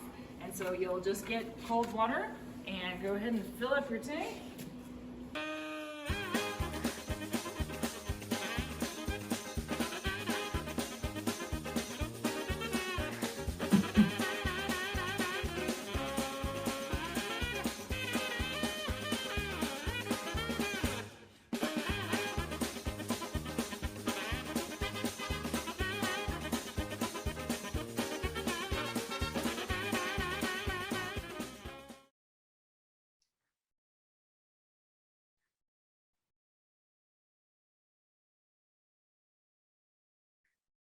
We're just gonna rinse the filter. You see it runs black a little bit, and you just get it rinsed until it stops running black. And so that's that one. And then, let's see, here's, this one's a brand new one, so it should be even more. So you can really see the black right there. The other one I had started rinsing. So you're gonna rinse the filters. It's a charcoal filter, you're just getting the charcoal particles out. And then you've got your 2 filters that are available for your tank. Okay, so now the aquarium's full. We are ready to add the filter. So before adding the filter, we're gonna slide in the filter cartridges, making sure that the black plastic piece is facing forward, and there's 2 cartridges, and then a bio wheel. Depending on the type of filter. And the one thing is you're gonna wanna have water in your filter to get it started. And that is just, whoops, not so much that it comes pouring out the front, but just enough to make the pump action go. Okay. And then the filter just hangs right on the back of the tank. Woody television. And then you can go ahead, should I plug it in? Yep. Plug it in, turn it on. And you hear that magical sound that tells you that it's working. And then adding that water really kind of primes it and gets it going. There it goes. And then and the other piece of the lid goes on top there.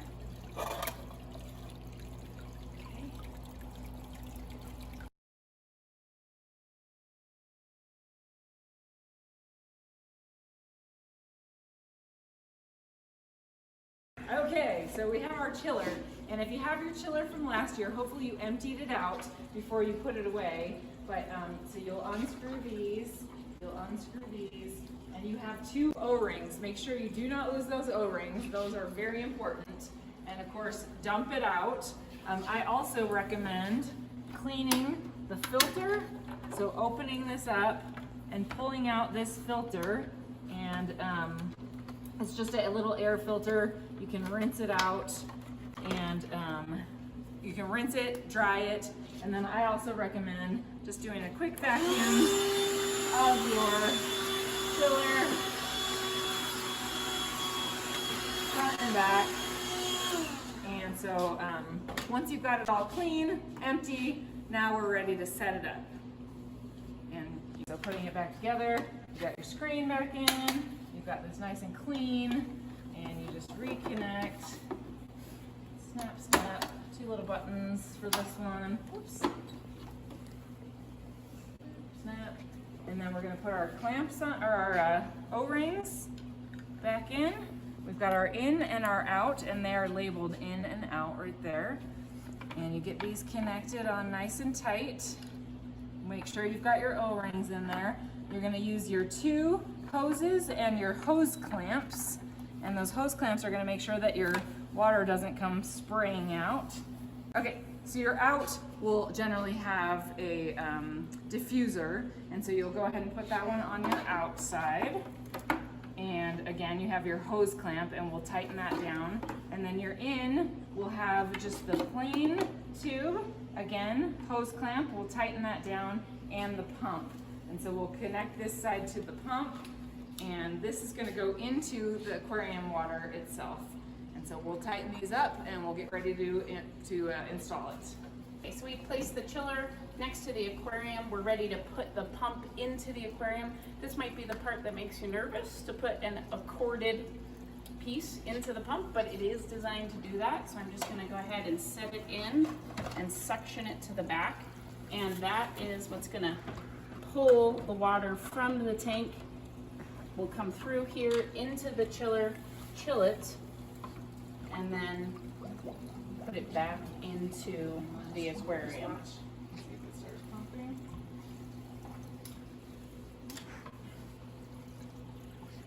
And there it goes. It's pumping. Okay, so then you're gonna hit the set button, hit that blinking light, and then you can control the temperature with the up and down toggle. And we are gonna set it anywhere between 52 and 56 degrees. Okay, so once you have your tank set up, if initially it looks a little funky, a little cloudy, don't worry, that is okay. That's why we have you set it up for, as in advance, 1 to 2 weeks in advance, so that the filtration system can help clean the water in your tank.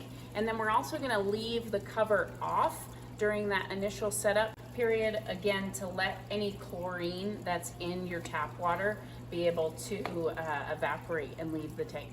So now you're good to go, and wait for your eggs to arrive.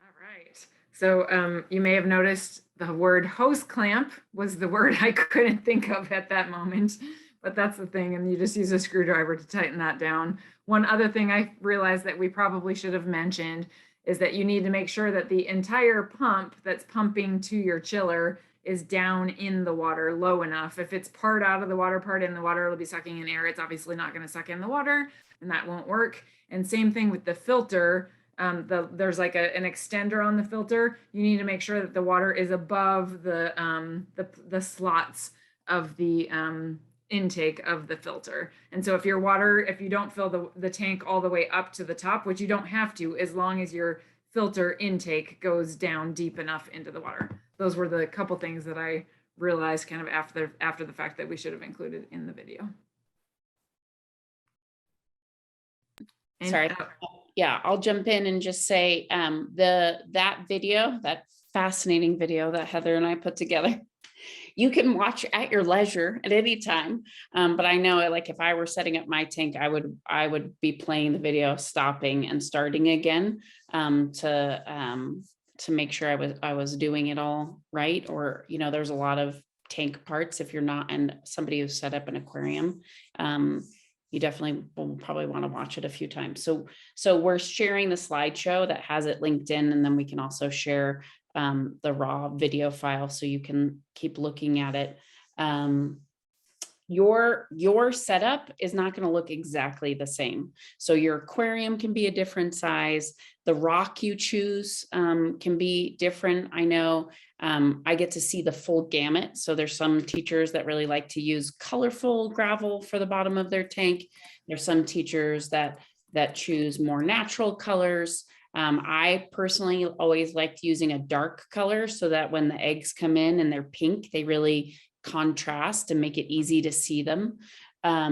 So that's one of the differences. Your filter may look a little different, and that's okay. I really recommend, if you purchase new equipment, that you save the boxes of everything that you purchase so that you can reference that again. And if you're inheriting equipment, hopefully the teacher that you're inheriting it from saved all of the information about the equipment that you have. But we can help you troubleshoot as well as the pet station. Couple other things to mention. I'll go through a list of the things that could go wrong, or examples of things that could go wrong that I've seen myself. So Heather demonstrated, she says, well, you know, in that part with the chiller, like, hopefully last year you dumped all the water out of your chiller before putting it you know, away for the season.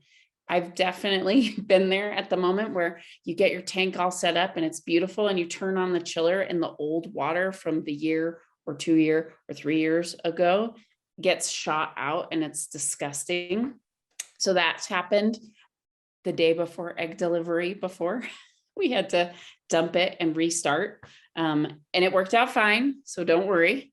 Another time, a teacher that had been in part of the program forever, you know, she at the end of the program, she only had a few fish that survived that she was able to release into the Truckee River. I think out of the 100 eggs, and you will typically in the last few years, they give us 100 eggs regardless of tank size. And so of the 100 eggs we gave her, I think she had 3 fish that she was able to release. And she was like, it's so weird. I don't know where the other ones went. I had all the eggs, you know, like I was pulling out eggs, but there was nowhere, you know, I only remember pulling out, you know, 5 to 7 eggs, and I don't know where how the fish went. And then she was cleaning out her equipment and she found them all in the filter. So I don't know how that happened, but somehow the filter was powerful enough to suck up her eggs, and they got through the bottom of the filter little cage and into her filter. So we do recommend putting some mesh around anything that could potentially like suck an egg in.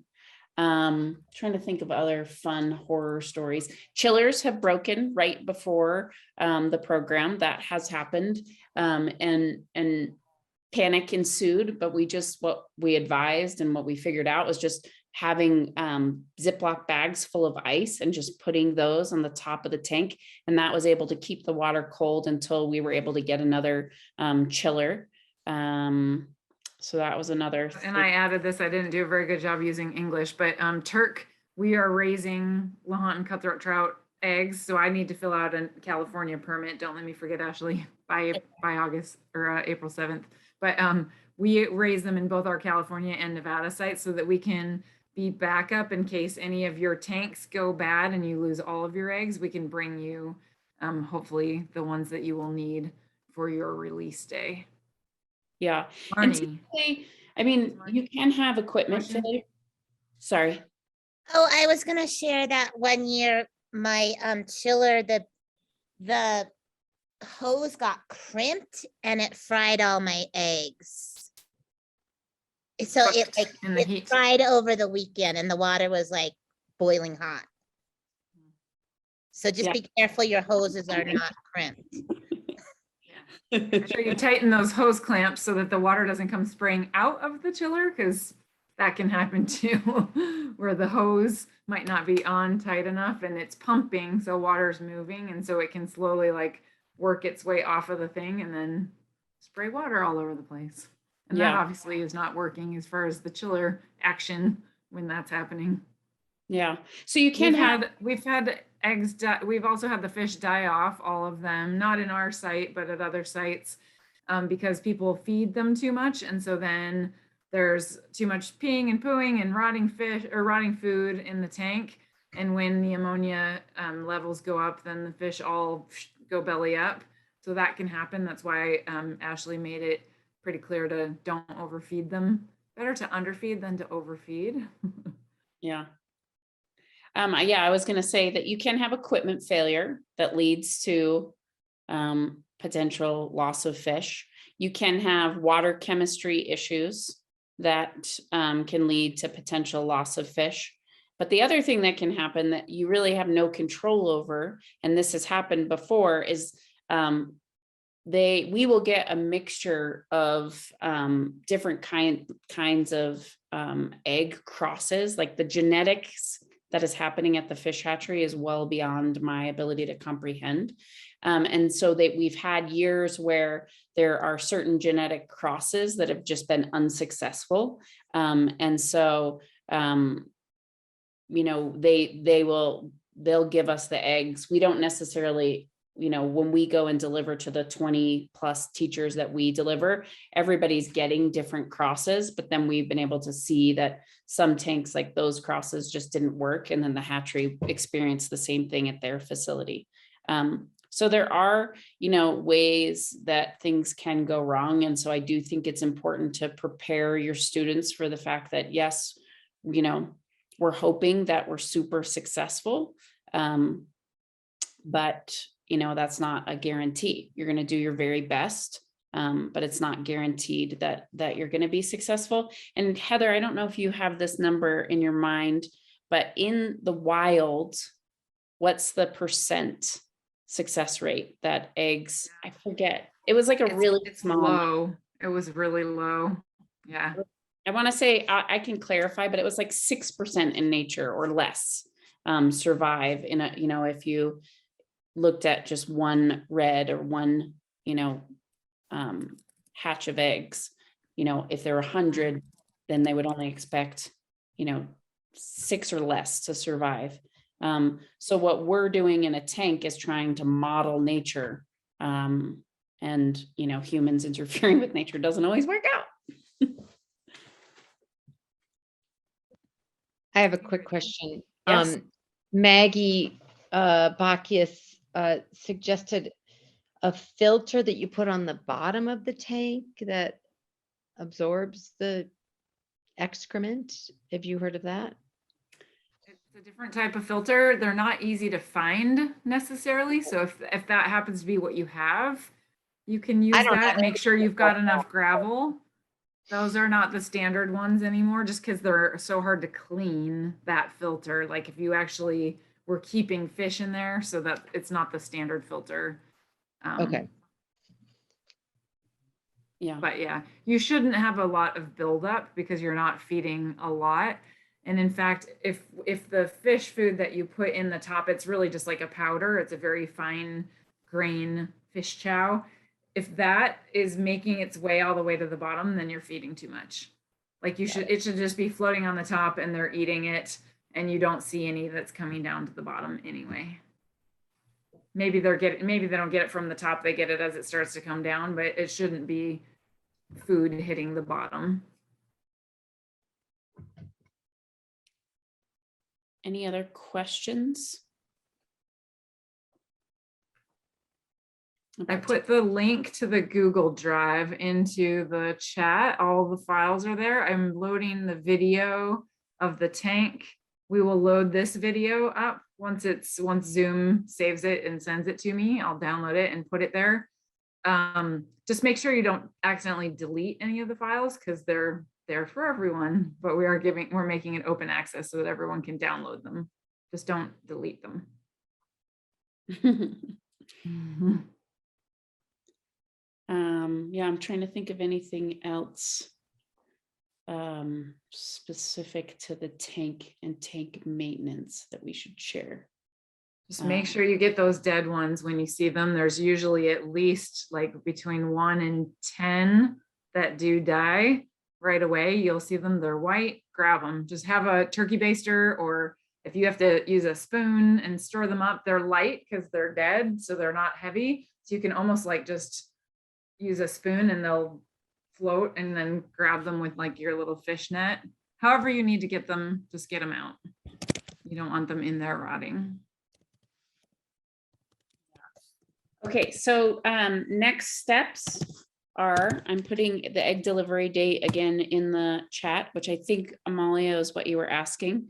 So next steps are for you to, if you haven't already, find your equipment, or find the equipment that you're inheriting and going to use, and give it a go at setting it up, and let us know how that goes. And if you need some support, let us know about that. And then I will right after this, I will be sending out an email to all of the teachers that I'm supporting with the permit application and instructions. So the permit application, along with the release locations and instructions for kind of how to fill that out and get it back to me. Again, I'm going to have you just send it right to me, and then I'll send everything to Richard together so that I know exactly who I'm supporting. So permit applications are on your to-do list. Then inventorying and setting up your tank, connecting with us if you need support on that. And then we will be sending out another email as we get closer to the egg delivery date, with kind of some last minute updates on what needs to happen for egg delivery day. And then just so you know, the way egg delivery day works is I will head down to the Lahontan National Fish Hatchery, usually with someone from Turk, and perhaps someone from South Shore.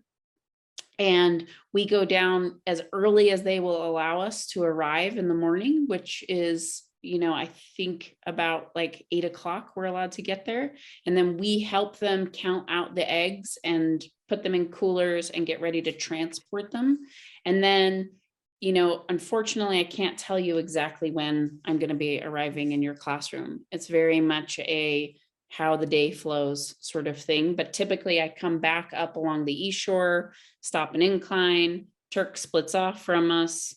And then we do a lap through Kings Beach, do a little exchange, and we have one car that goes to Truckee and one car that stays on the North Shore and delivers to all the classrooms. We do and have been successful in getting fish into the classrooms before the end of the school day on that day.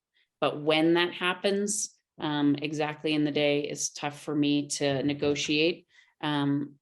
I try as best I can to come and say, okay, are you ready? And if your class is at lunch or in their special or whatever, I'll go to another classroom while I'm waiting, or I try to be flexible so that I can be there. And usually we give, a short presentation when we deliver the eggs, if that works out with the flow of things. Sometimes, that doesn't work.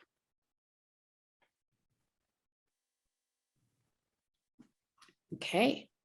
Cool. And then Patricia, Debbie, Pete, I emailed you the Nevada files.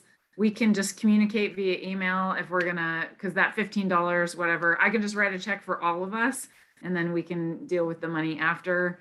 So whatever works best for everyone, or you can Venmo me, or you can send me a check, or whatever. Great, thanks, Pete. And so we'll figure that out. You're also welcome to send it in directly, but I think that they kind of like getting them all at once so that they process them all at once. Okay. Thanks everyone for spending Wednesday afternoon with us on your already very busy lives. I really, really appreciate it. I think you're going to love the program. I really do. So I'm excited to have you here. Ashley, can I ask you a few questions? So everyone else who wants to leave can leave. Anybody that wants to stay, you can stay. Should I stop the recording now? Sure.